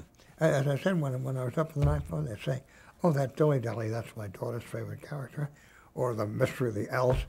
You know, my kid had me trying to guess what that was about. They would say this during the show and during the few minutes, a blank screen before the show started in that room. And yeah, I told you I got I had a great vantage point to knowing how the kids were reacting to the show at home by watching them in the gallery, and also the parents up there. And occasionally when I got down early and the kids were seated, I would talk to them and quiz them to see what caught on with them. Because as I said, I had the license to knock off a storyline flat in no time or prolong it into the next century if possible, if necessary, if I wanted to. Yeah. What about your parents? Did they watch it? Well, they were very helpful. They were, my mother, particularly, my father, everything was great. My mother was extremely helpfully critical on good comments and negative comments. She had a sense for kids, as apparently I did, and she was very, very helpful. Why do you think children responded so well to Howdy Doody as opposed to, say, the Small Fry Club? As opposed to what? Like the Small Fry Club or... Well, they responded well to that. I have an answer for that, if it's correct or not, because it was played right to the camera, to the kids at home. The kid at home would feel that Bob was talking to him. That was deliberate. Normally you think everybody does that, but no, this show was really a storyline show. When it came time to be puzzled about the elves, he'd leave the gallery alone and look at the camera and say, "Kids home, I need your help too." And Howdy would pipe in the same words, camera would go on him. We directed it to the kids at home. Okay, let's stop. And I think there was an engagement as a result that was permanent. Stop there to change the tape. Celebrities. Okay. So we're back on. What about celebrities and guests on the Howdy Doody show? Well, there were many on the show, but the best remembered experiences to me were things that happened away from the show long after it was off the air that knocked me out. As far as on the show, we were on Milton Berle's show, our whole show, on the Texaco Star Theater. And my role there was to read the script that his writers wrote and edit it as I saw fit to make it sound Howdy Doody-ish, in case it was too adult or something. And to get very, very friendly with a dear lady named Rosalind Berle, his sister, who told me what a nut he was. And she made all the costumes. And it was a real joyous experience watching him direct, rewrite, produce, tell the conductor what music changes to make. It was unbelievable. He was 8 people in one. He ran the whole works, and he was right on everything. It was a cute bit. He played Little Lord Fauntleroy Boy in the Peanut Gallery and so forth. We had a lot of shows like Howdy Daddy on Father's Day. Paul Winchell, who just died, was on the show. 2 celebrities I met in Washington, whose names you won't know, were, there was a thing called I'm an American Day each year in Washington on the Capitol steps. And one year we were the honored guests, and Alvin Barkley showed up. He was Truman's vice president, and Tom Clark, who was the attorney general, and they mingled with Clarabelle and everything else, and it was cute.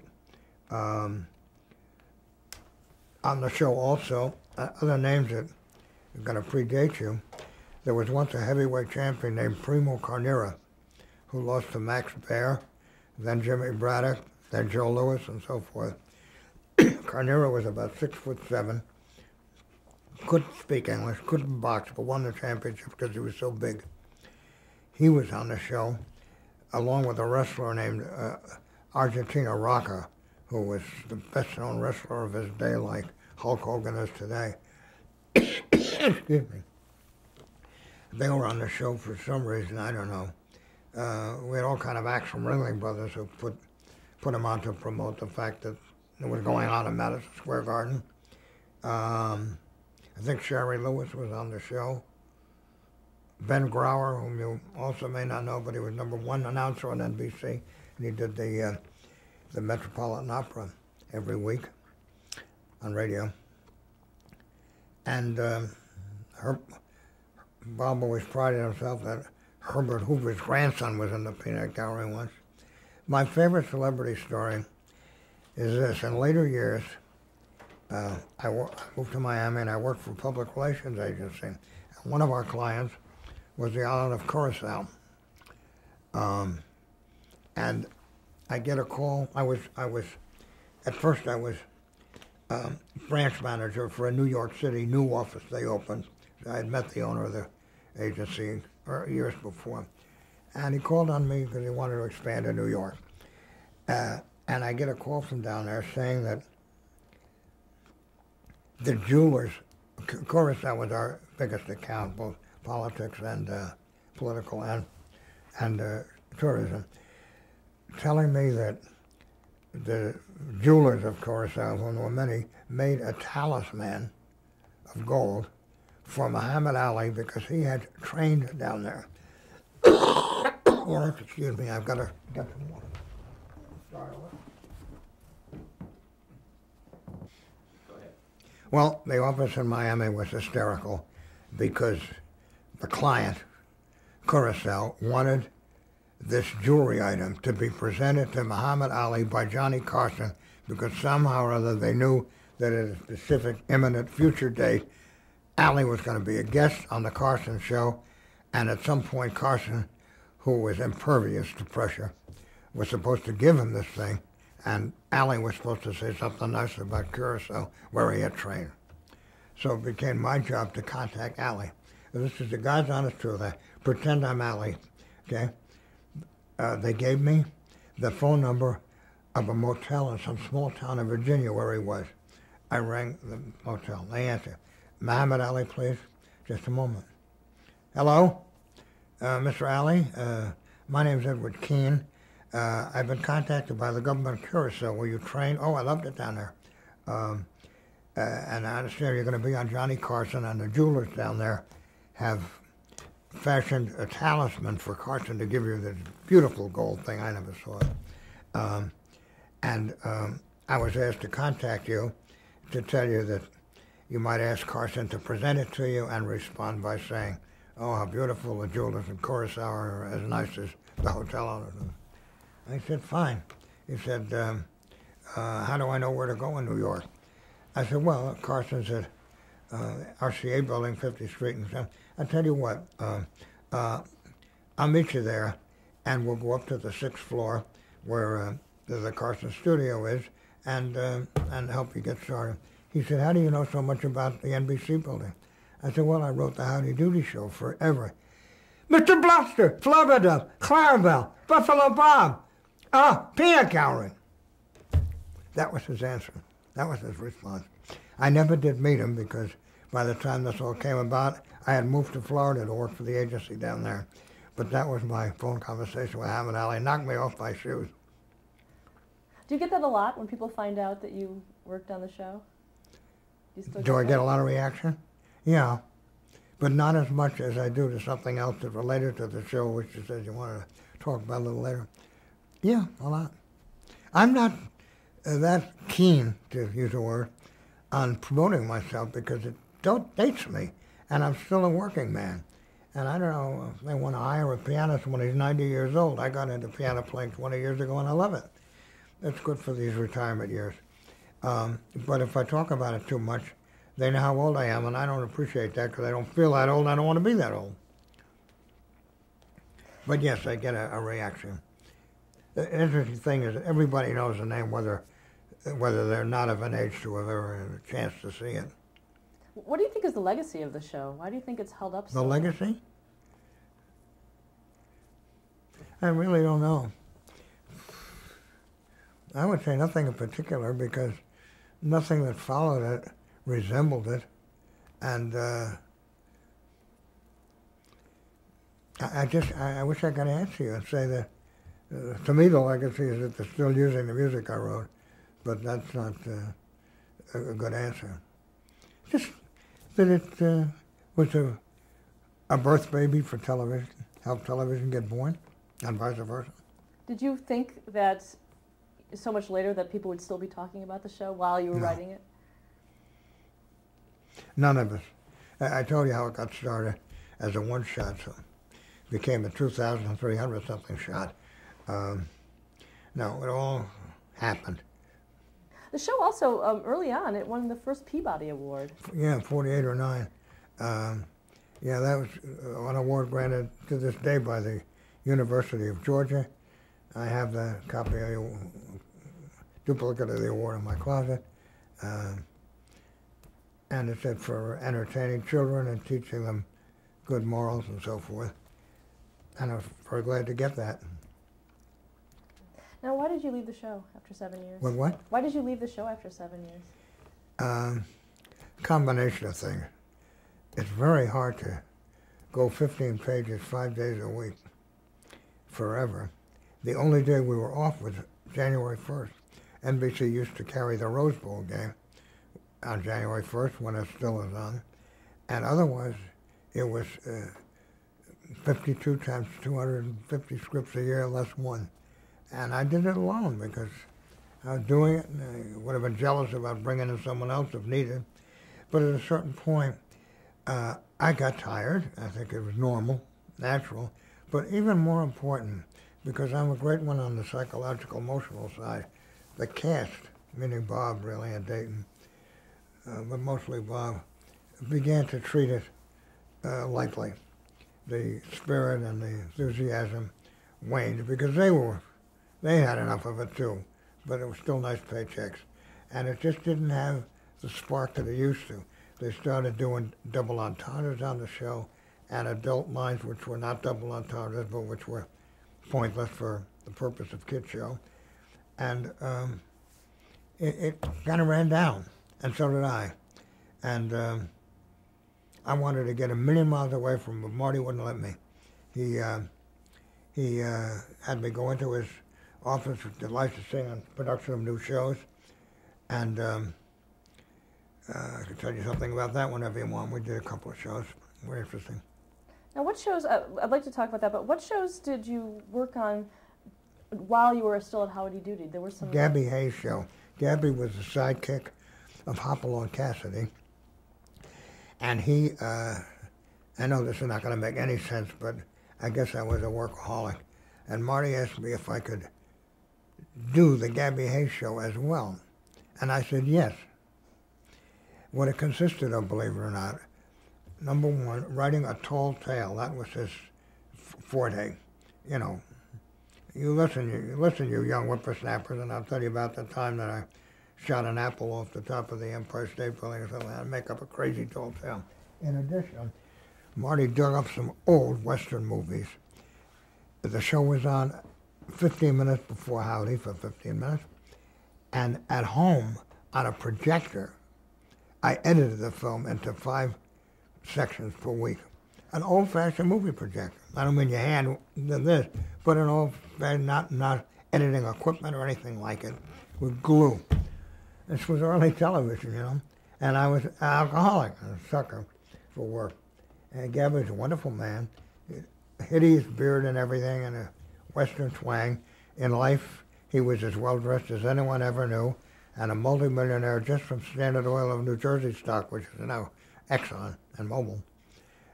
He was real nice, and it was a pleasure to work for him, although I couldn't have. But that's the only other show I worked on. You also did some songwriting, though, for Super Circus. Was that during... I'm sorry? Super Circus, was that during the... No, Super Circus was later. Super Circus was when I left the show and joined Marty's office. We did a couple of shows. One was the 13-week show of Super Circus, which had moved from Chicago to get new production values. And the MC was Jerry Colonna, who had these huge eyes and this monstrous voice. He had been Bob Hope's sidekick and a huge handlebar mustache. And the red outfit made him the perfect MC. And he MC'd the show. The only thing he did was read the names of the next act because he couldn't remember any lines. He wasn't old, but he couldn't remember any lines. But he did a perfect job. And Later, we got a show to do in Florida. This is now Stone Associates, independent of Howdy, called Going Places. It was put together by Woody Kepner, the publicity director for the city of Miami, who got 13 tourist attractions to put up half the cost of producing the show live from down there on Sunday. As I say, it was called Going Places, and it was an hour trip and tour of each of 13 tourist attractions, like the Monkey Jungle, Parrot Jungle, and ancient Spanish monastery, Sequarium, all the places you'd be familiar with. And our MC was Merv Griffin in his first network show. He was the greatest ad-libber, something could go wrong on the show, and he'd cover it perfectly. And I got to know him quite well in those days because he came down from New York every Friday night to rehearse Saturday and do the show Sunday. And we shared a suite in the Biscayne Terrace Hotel in Miami with a piano so we could rehearse songs. And we got quite friendly, but he moved to California later, and I've never been in touch with him since. And it was a great experience for him. The show went nowhere because it wasn't going to go anywhere. There were only so many attractions. As a matter of fact, we went to a couple of them twice. And it was a great experience for me because I was producing it and writing the script, which was ample, and also, most of all, praying for no rain because it was live, outdoors to the greatest extent, greater extent. And the first rain came in the last 5 minutes of the final show. We had run out of new tourist attractions, so we did a show from a University of Miami ball field, not the Orange Bowl. We had done one from there. The sponsor was AT&T for some reason, because Woody had run out of attractions. And the last 5 minutes of the show in this big open air studio, ball field started rain. And that was very lucky. Now, had you moved to Miami? How did you end up in Miami? Well, at a point after I left Marty Stone, I became a stockbroker for 10 years.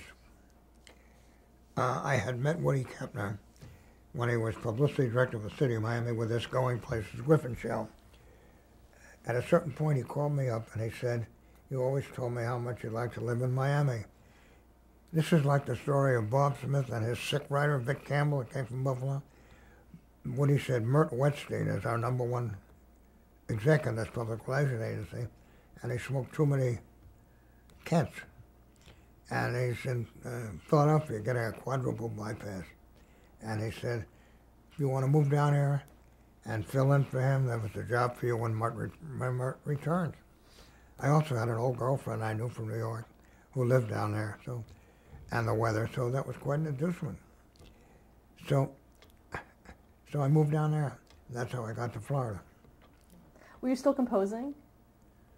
Not for any purpose, no. I'd write songs just for the fun of it, no. I never tried to get... After Howdy, I gave up any thought of still being a songwriter because it's just too hard to do unless you were in the swim. Mm-hmm. And what about writing itself? When I was with Howdy, I was too busy to do it. No, nothing. When I got to writing the show, I swore I'd never write another thing but a check and a letter to my mother or wife, and stuck to it pretty much, excepting for the Going Places. So, so having met Woody on Going Places, he called me all these 10, 11 years later to come down there because the guy was sick. And Mert Wetstein came back, and there were other execs, but I was more mature than the others. And Mert came back fine, resumed smoking cancer, died of a heart attack at his desk, and I became the #1 exec.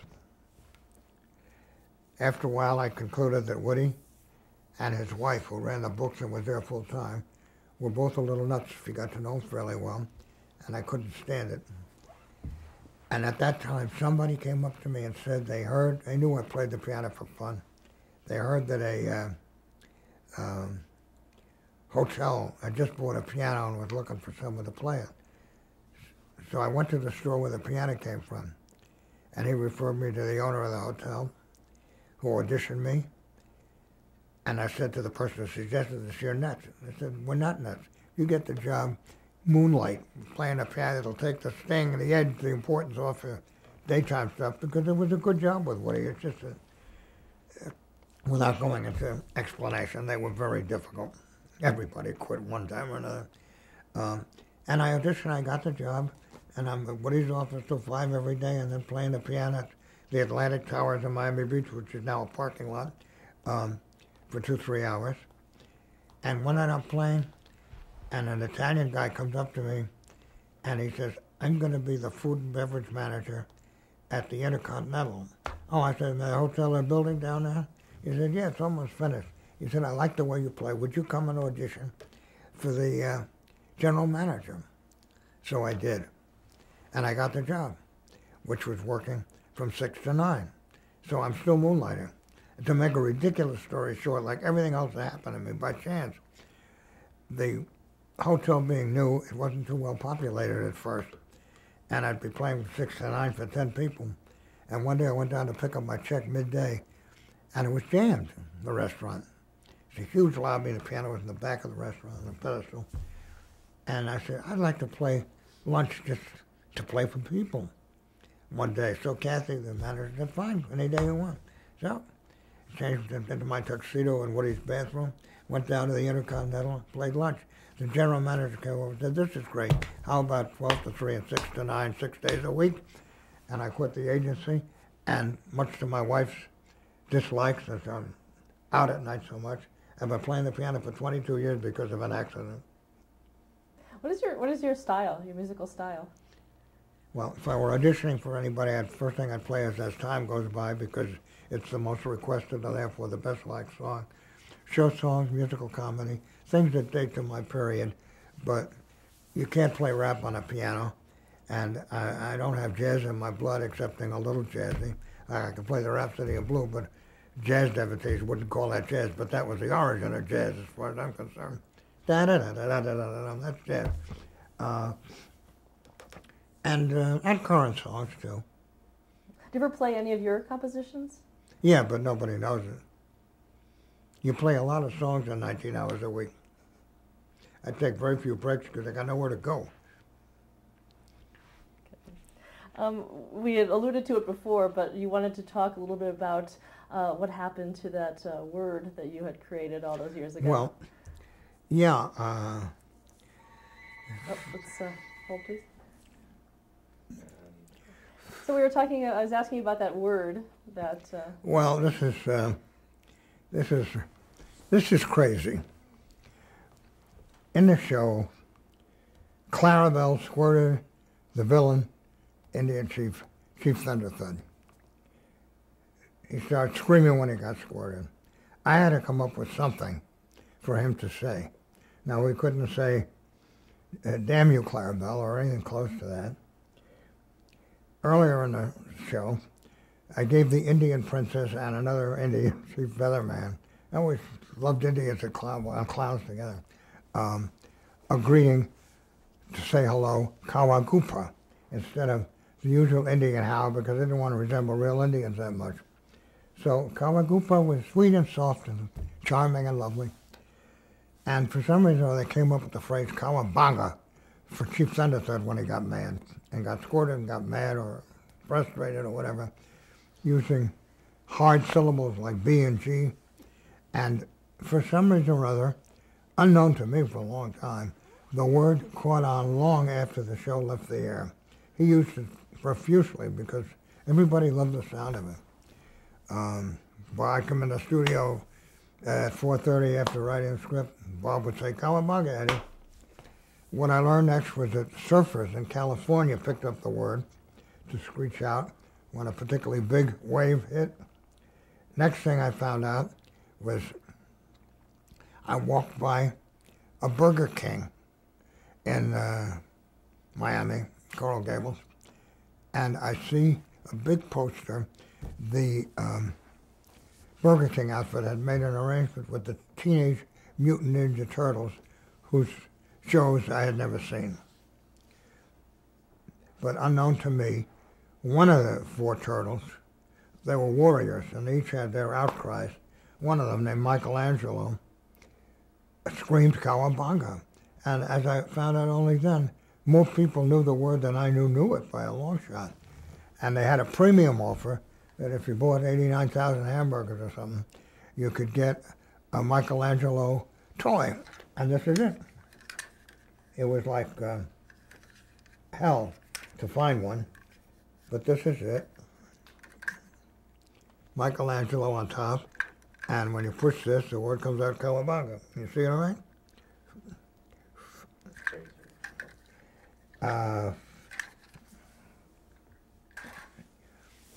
I next was told that the Simpsons, Bart in particular, were using the word, and he is to this day.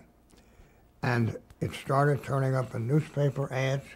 There was a Disney picture, name I never can think of, Lilo and something, a couple of years ago, and they had an ad this size at the Miami Herald, and this size, and the top was this size, was Cowabunga. I don't know what the hell it had to do with the movie because I never saw the movie. There is a ride in Disney World called the Flume or something like that. It's a boat ride down a treacherous floating path, and it's called the Cowabunga ride or something like that. I have the Disney travel folder with that in it with the Cowabunga, and it's all over the place. I was looking for something before you came, but I'll tell you about it. I couldn't find it.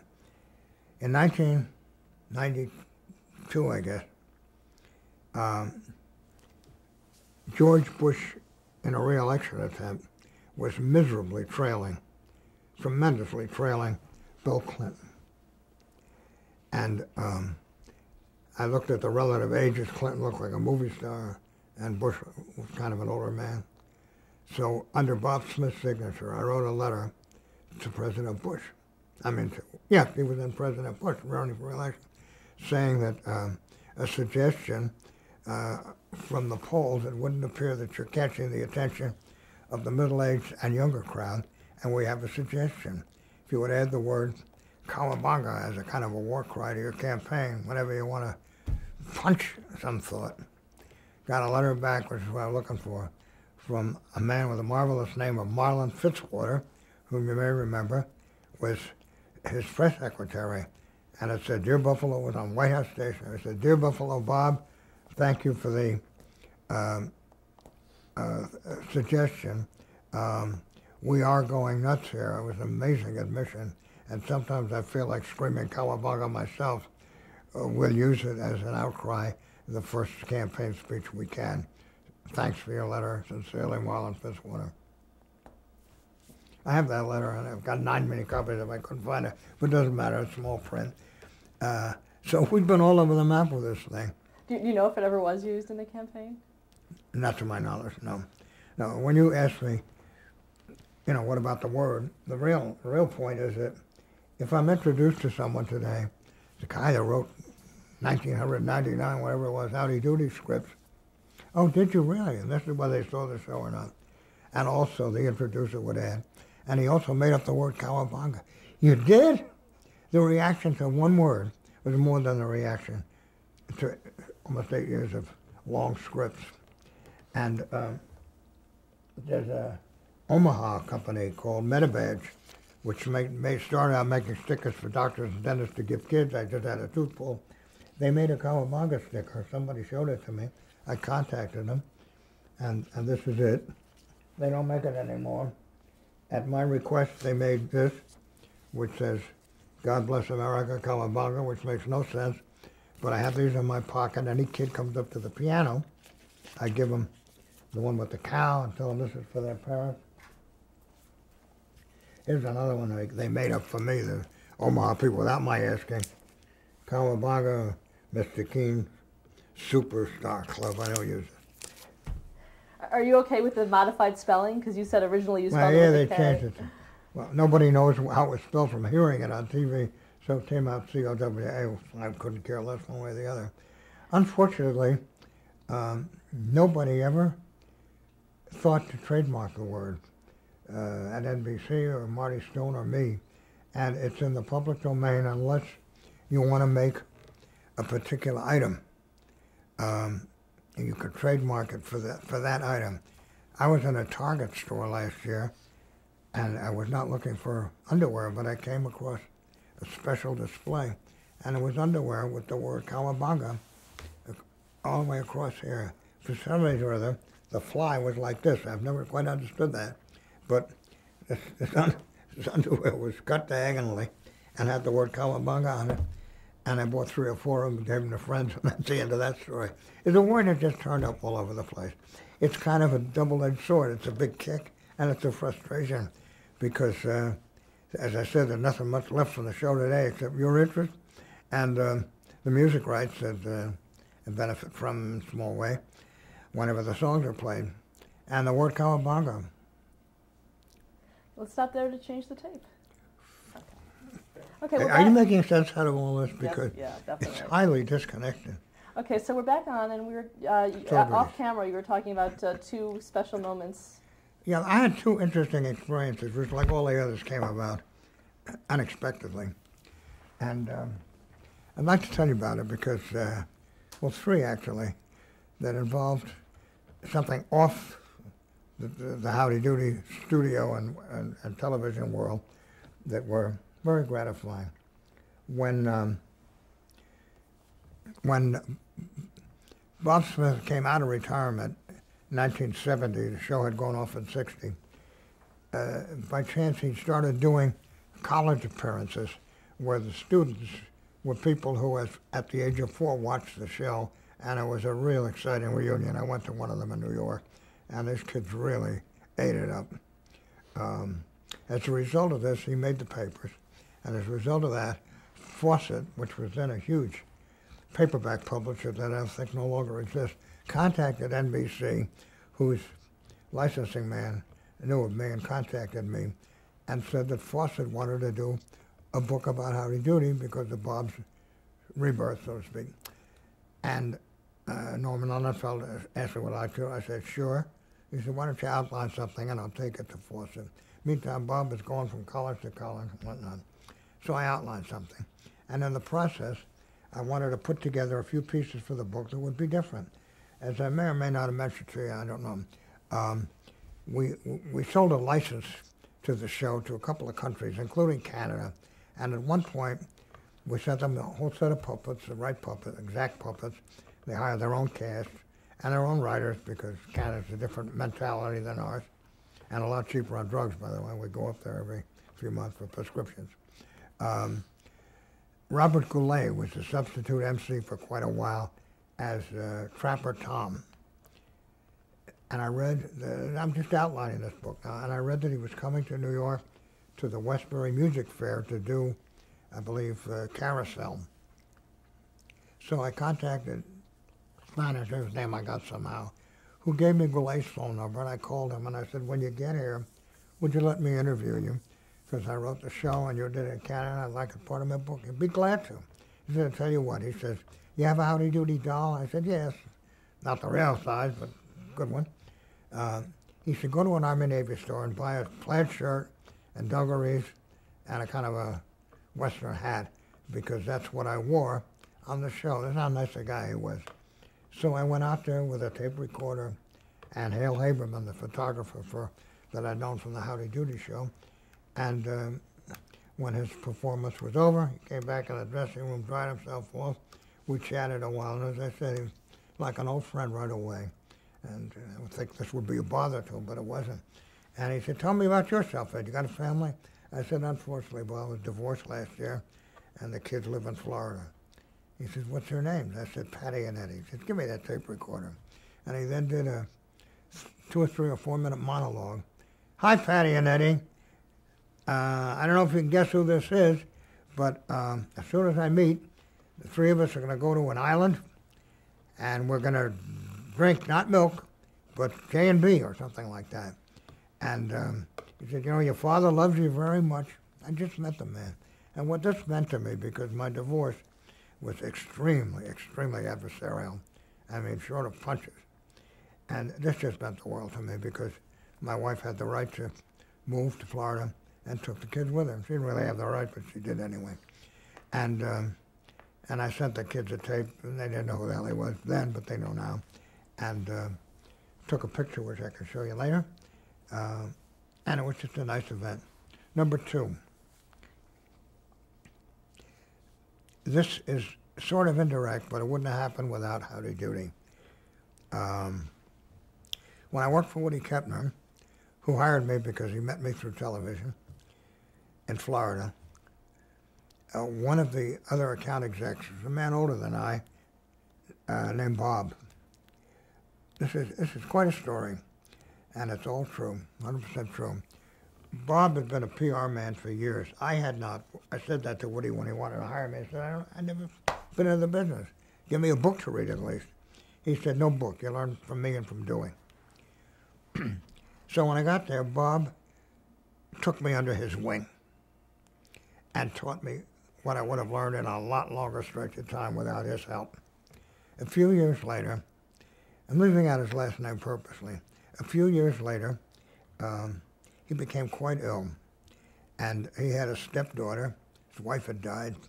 He had a stepdaughter, whom was a very nice gal, and visited her when she could. She was a big shot at a big hotel there. And I visited Bob at St. Francis Hospital in Miami Beach time and time again. He'd been to a psychiatrist. He'd had 3 operations, and at this point, I think just everything was convening to lay him up in the hospital for a couple of weeks just to relax, to rest. And along came Oscar night. And I was given permission to stay past the 9 o'clock curfew because his father was one of the nominees for director of Silence of the Lambs. His name was Bob Demme, and his, did I say father? His son was Jonathan Demme, who directed the picture. Now, Bob was in nervous shape. He was not well, but he knew what he was doing. And I'm sitting there with him in this room. The nurses keep coming in.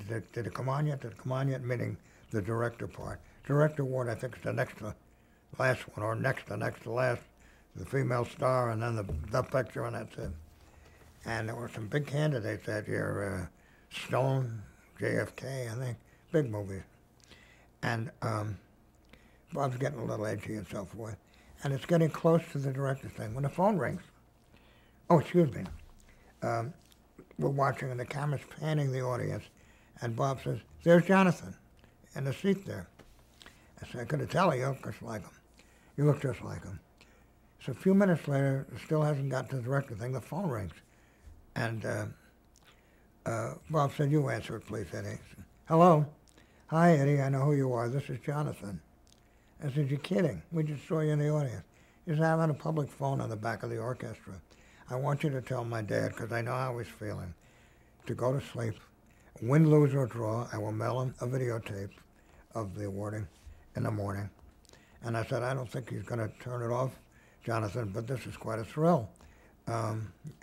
You must feel pretty close to your dad. And he said, we both do, to each other. And he went back to his seat. A few minutes later, Kevin Costner, is that his name? Kevin Costner was the presenter. He lists the 5 names. And the winner, director, Jonathan Demme for Silence of the Lambs.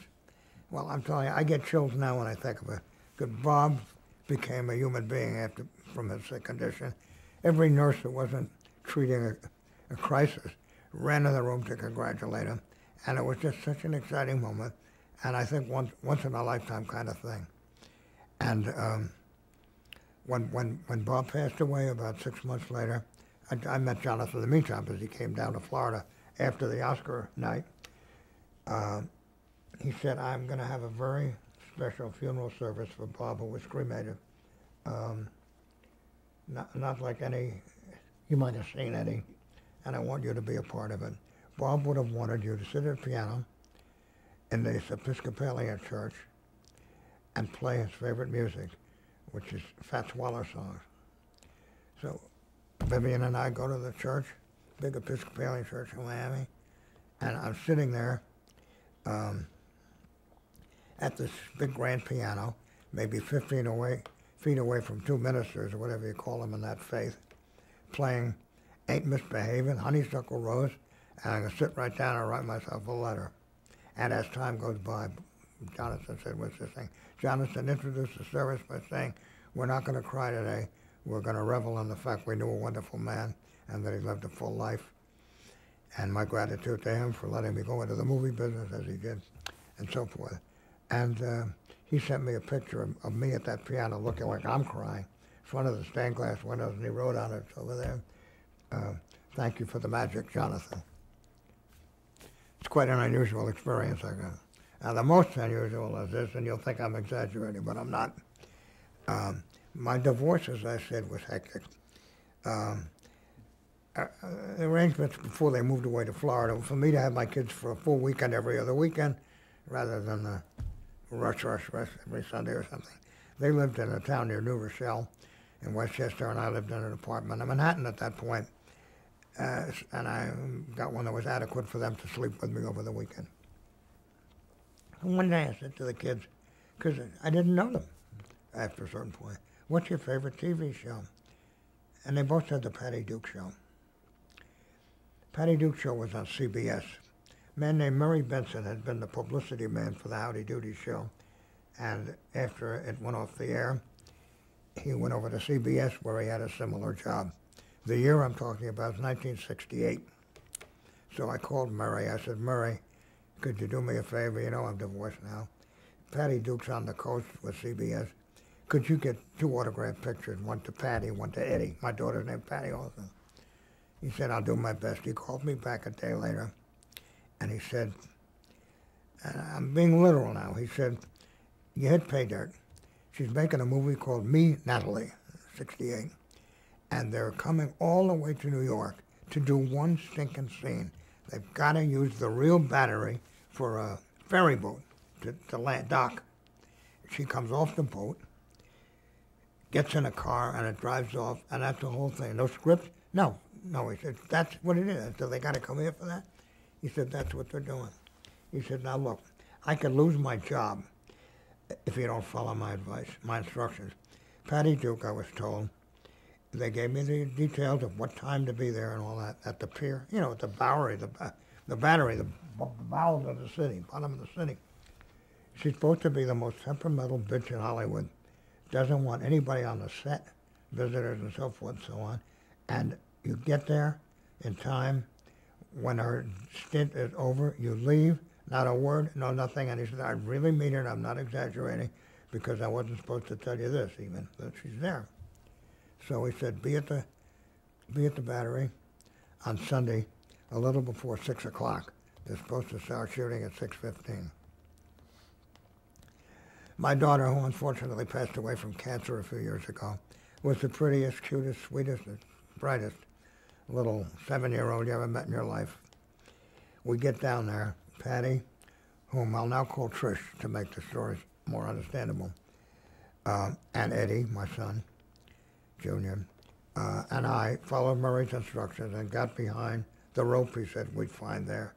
And he said, just stand behind the rope and watch, and that's it. So we're standing behind the rope. Patty Duke came off this damn boat and into a car, 12 takes, till the director was satisfied and said, that's a wrap. And I said, kids, you've seen Patty Duke, we gotta go. My Patty started to go like this. Patty Duke went like this. Patty Duke went like this. My Patty climbed through the ropes to this nasty woman, and that's how Murray painted her, and was on her lap in 2 seconds. And she said, what's your name? My name's Patty. Is that your daddy over there? Yes. She said, you know, he wrote Howdy Doody. Patty said, he did? He nodded me, beckoned me over, and my son. So the 3 of us were there with Patty Duke. And she said, I loved that show. And I said, well, I loved you and the Miracle Worker and everything else. She said, this was a Saturday morning. She said, what are you doing tomorrow? The kids yelled nothing. She said, tell you what, 11 in the morning, meet me at my suite at the Sherry Netherlands Hotel, and we'll spend the day in Central Park. And we did. When we got there, she served lunch for us and her mother. May have been an adopted mother, I don't know. And 2 cousins of hers. And we all went into the park after we ate. And when we got there, she kissed both my kids, both my kids. Got to the park, and she bought 2 rolls of tickets for the merry-go-round. This is a God's honest truth. Now, that's hundreds of rides. And they're on the goddamn merry-go-round for, pardon my language, for more than an hour. I'm taking pictures with my little cheap Kodak. And at one point, Patty got on the same horse with Patty Duke. And another one, I think Eddie too. I have pictures which I'll show you now if I may. And when that was over with, a lot of brass rings, by the way, so they have more rides. She hired a hansom, and by the time Eddie and Patty got in the hansom with the two cousins, a whole bunch of kids were in the hansom because they recognized her off the street. This is in Central Park, you know, where the merry-go-round is, near the Tavern on the Green and so forth. And the hansoms are on Central Park South, opposite the Essex House and the Plaza. So off they go, taking more pictures. And they go around the park twice, come back, and by then the afternoon was fading. And just said to her, I can't thank you enough. You've given my kids the thrill of a lifetime. Because again, not to overdo it, but Murray said, I'll lose my job if you talk to this woman. And she gives my kids a day. And big kisses. She had her schnauzer with her too, her dachshund with her too.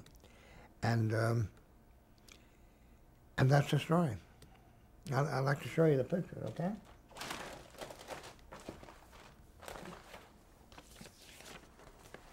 And this is a long time ago now, almost 40 years. This is her and my son on the horsey. Okay? Mm-hmm. And this is her with both my kids. Not too clear a picture, but I was not a big photographer.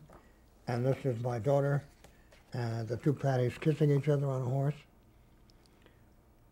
And that's the end of my story. Did you ever see her again? No. I have her address, though, and I've attempted to write her. I wrote up this story, which I've never done anything with, but I wrote it up very neatly, and I think I'll mail it to her and ask her for an autograph or something. She lives in Idaho, I think, right? You know? And I have her address. No, not since 1968. I can't bother people. The Jonathan Demme story I wrote up and I sold it. I sold it to the Detroit Free Press. And they printed it just the way I wrote it. And the caption was by Edward Keene. Keene wrote the Howdy Doody Show in his early years. And is now a pianist at the Ritz or something. So, all these things. And, you know, I've always been a tame, not recessive person, but not one to start a club, you know, but rather to join it. And all these nice things happen, and I'll never forget them because the situation with my children, particularly now that my daughter's gone, was so painful that it's nice to remember all this.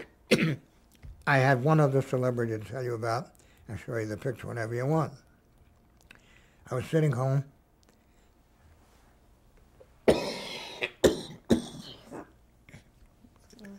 I'm sorry. My final celebrity story is really the most important one, but they all meant a lot to me. I was home in my little apartment in Miami when I got a call from the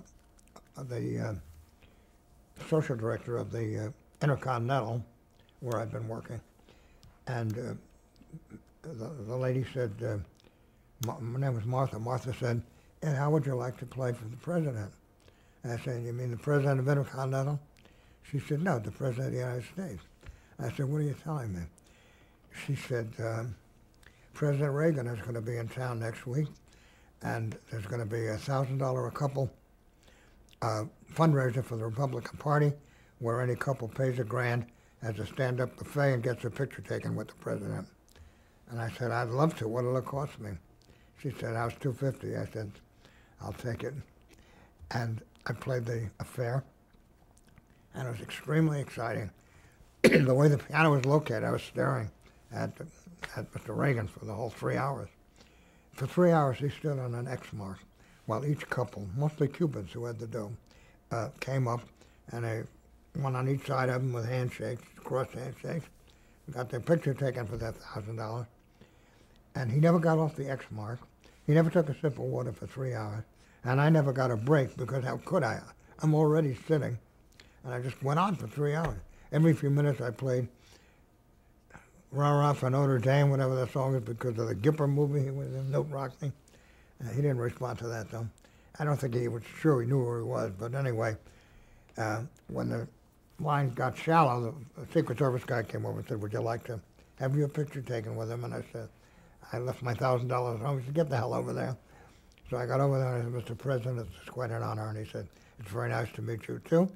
And that's exactly what he said.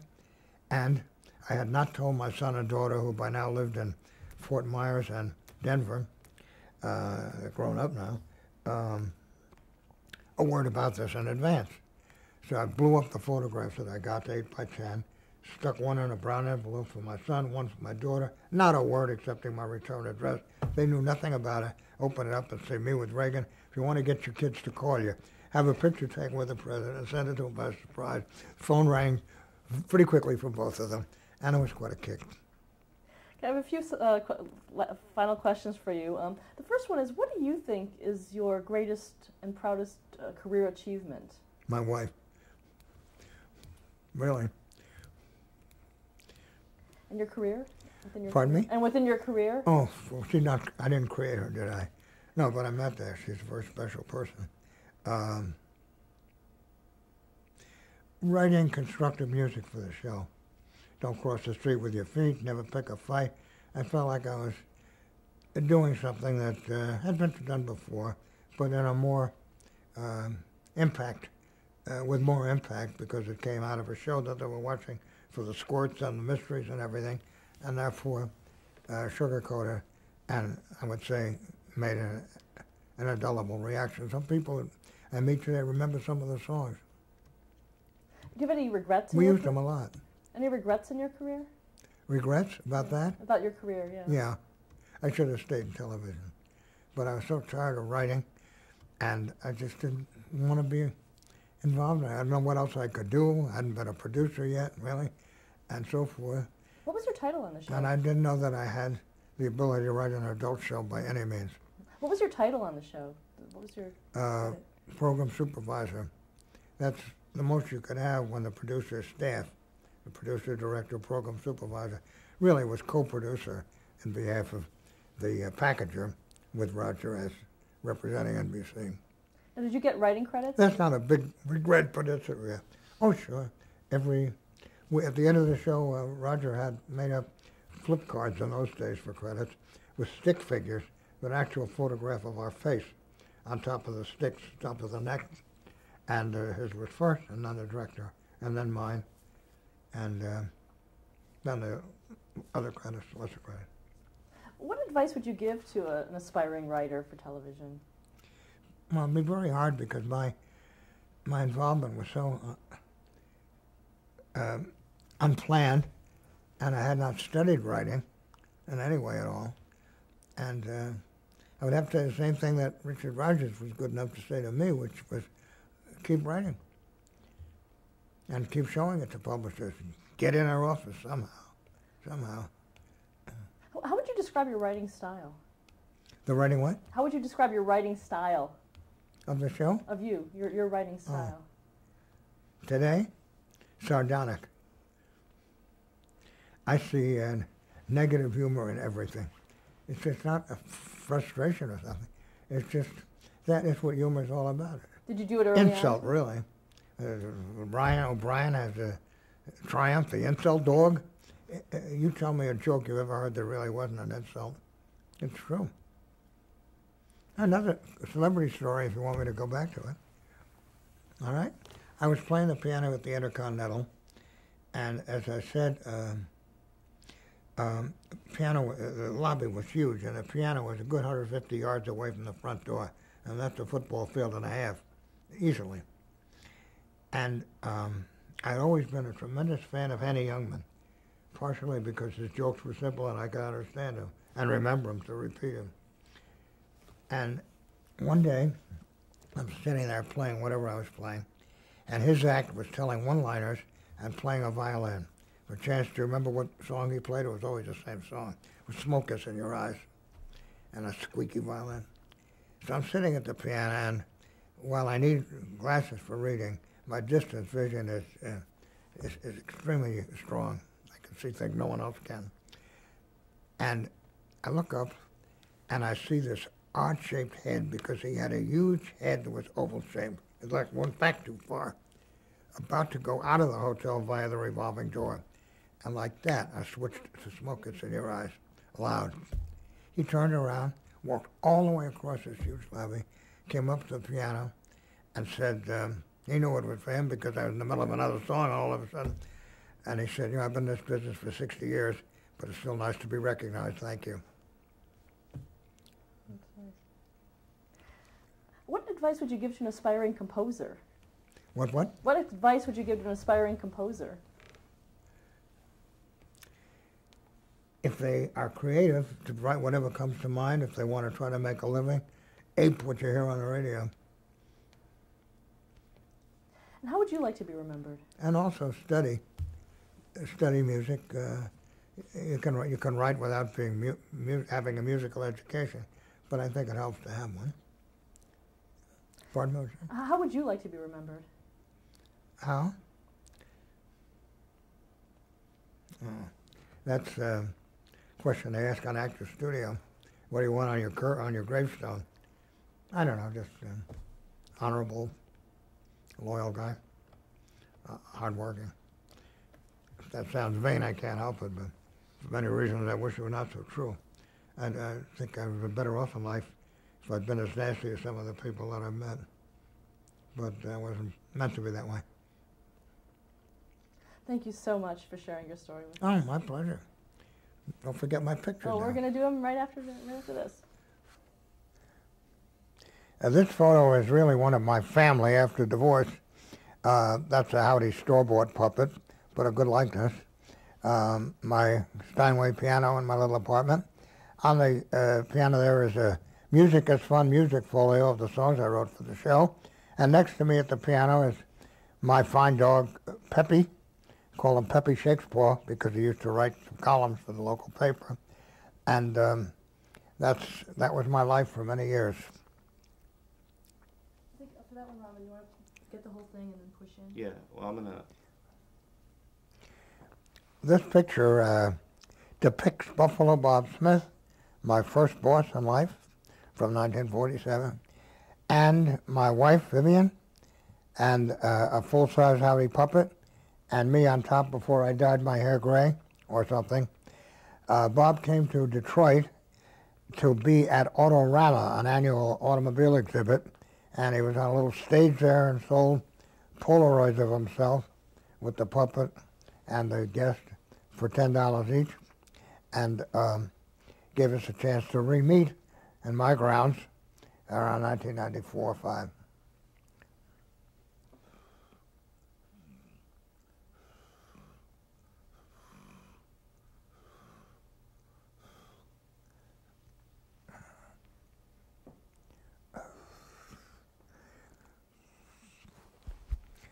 I had mentioned about my meeting Bob Goulet out in Long Island where he was doing the play Carousel.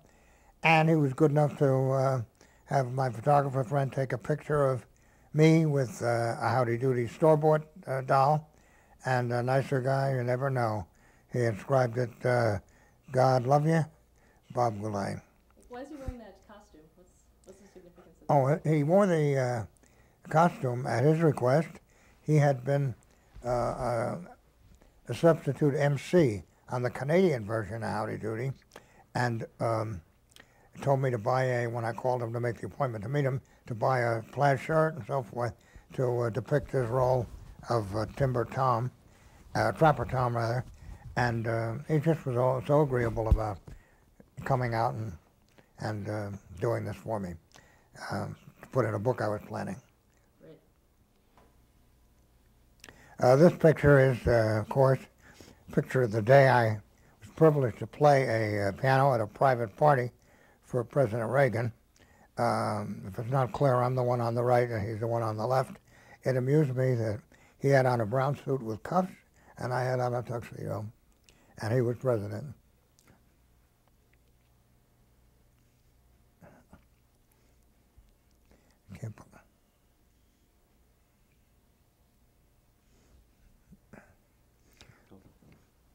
This picture in 1968 is of the allegedly and incorrectly described vicious Patty Duke, who couldn't have been more angelic to my son Eddie Jr. on the left and my daughter Patricia on the right.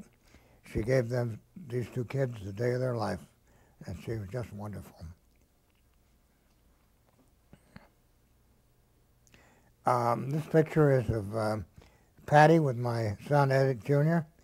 on this carousel in Central Park. One of the at least 200 rides they took for an entire afternoon, or almost all afternoon. It was quite an experience. A lot of spectators.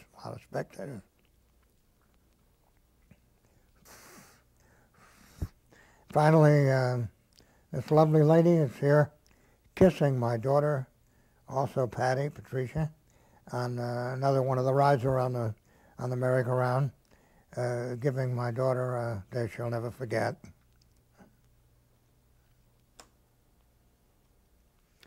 This is a report from ASCAP, the American Society of Composers, Authors, and Publishers, of which I'm a member, that logs playings of the theme song "It's Howdy Doody Time" in a myriad of countries all over the world. I can't read them all to you. Britain, France, Australia, Malaysia, Israel, Japan, where they tried to kill me once with the kamikazes, and a few other countries. And it reminds me of another foreign story that is a knockout. My boss sold the rights to put on a Howdy Doody show in Cuba, which had a 6-city network headquartered in Havana. When I got down there as the liaison, I had to get into a taxi to get to the CMQ, the television station headquarters. I told the driver in front of the Nacional Hotel, take me to CMQ. About 20 minutes later, we're so far out in the country that I thought I was getting near Aruba or someplace. And I said, no, no, no. He said, I know what you want, I know what you want. And this ridiculous argument went on until finally we approached a big building with a huge, long, black gate and about 20 prostitutes hanging over the top of the gate, waving at me and to me, beckoning me to come. I said, this is not CMQ. He said, you know what? I said, no. And he took me to CMQ, which I discovered later was a 2-block walk from the Nacional. But that tells you how happy the Cuban people were before Castro perhaps made it otherwise. This was in the late 50s.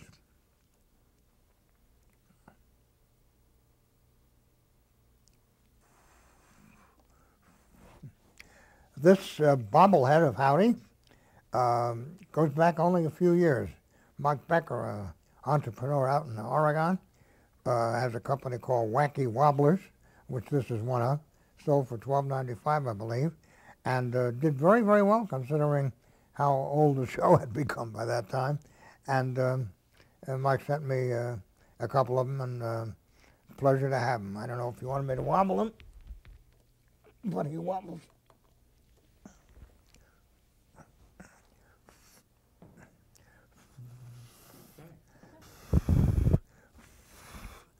It's no good that way. No? It's got half and half. Oh. Let's start over. Better? A little more. Good. From my angle, it's working. Okay. Fine.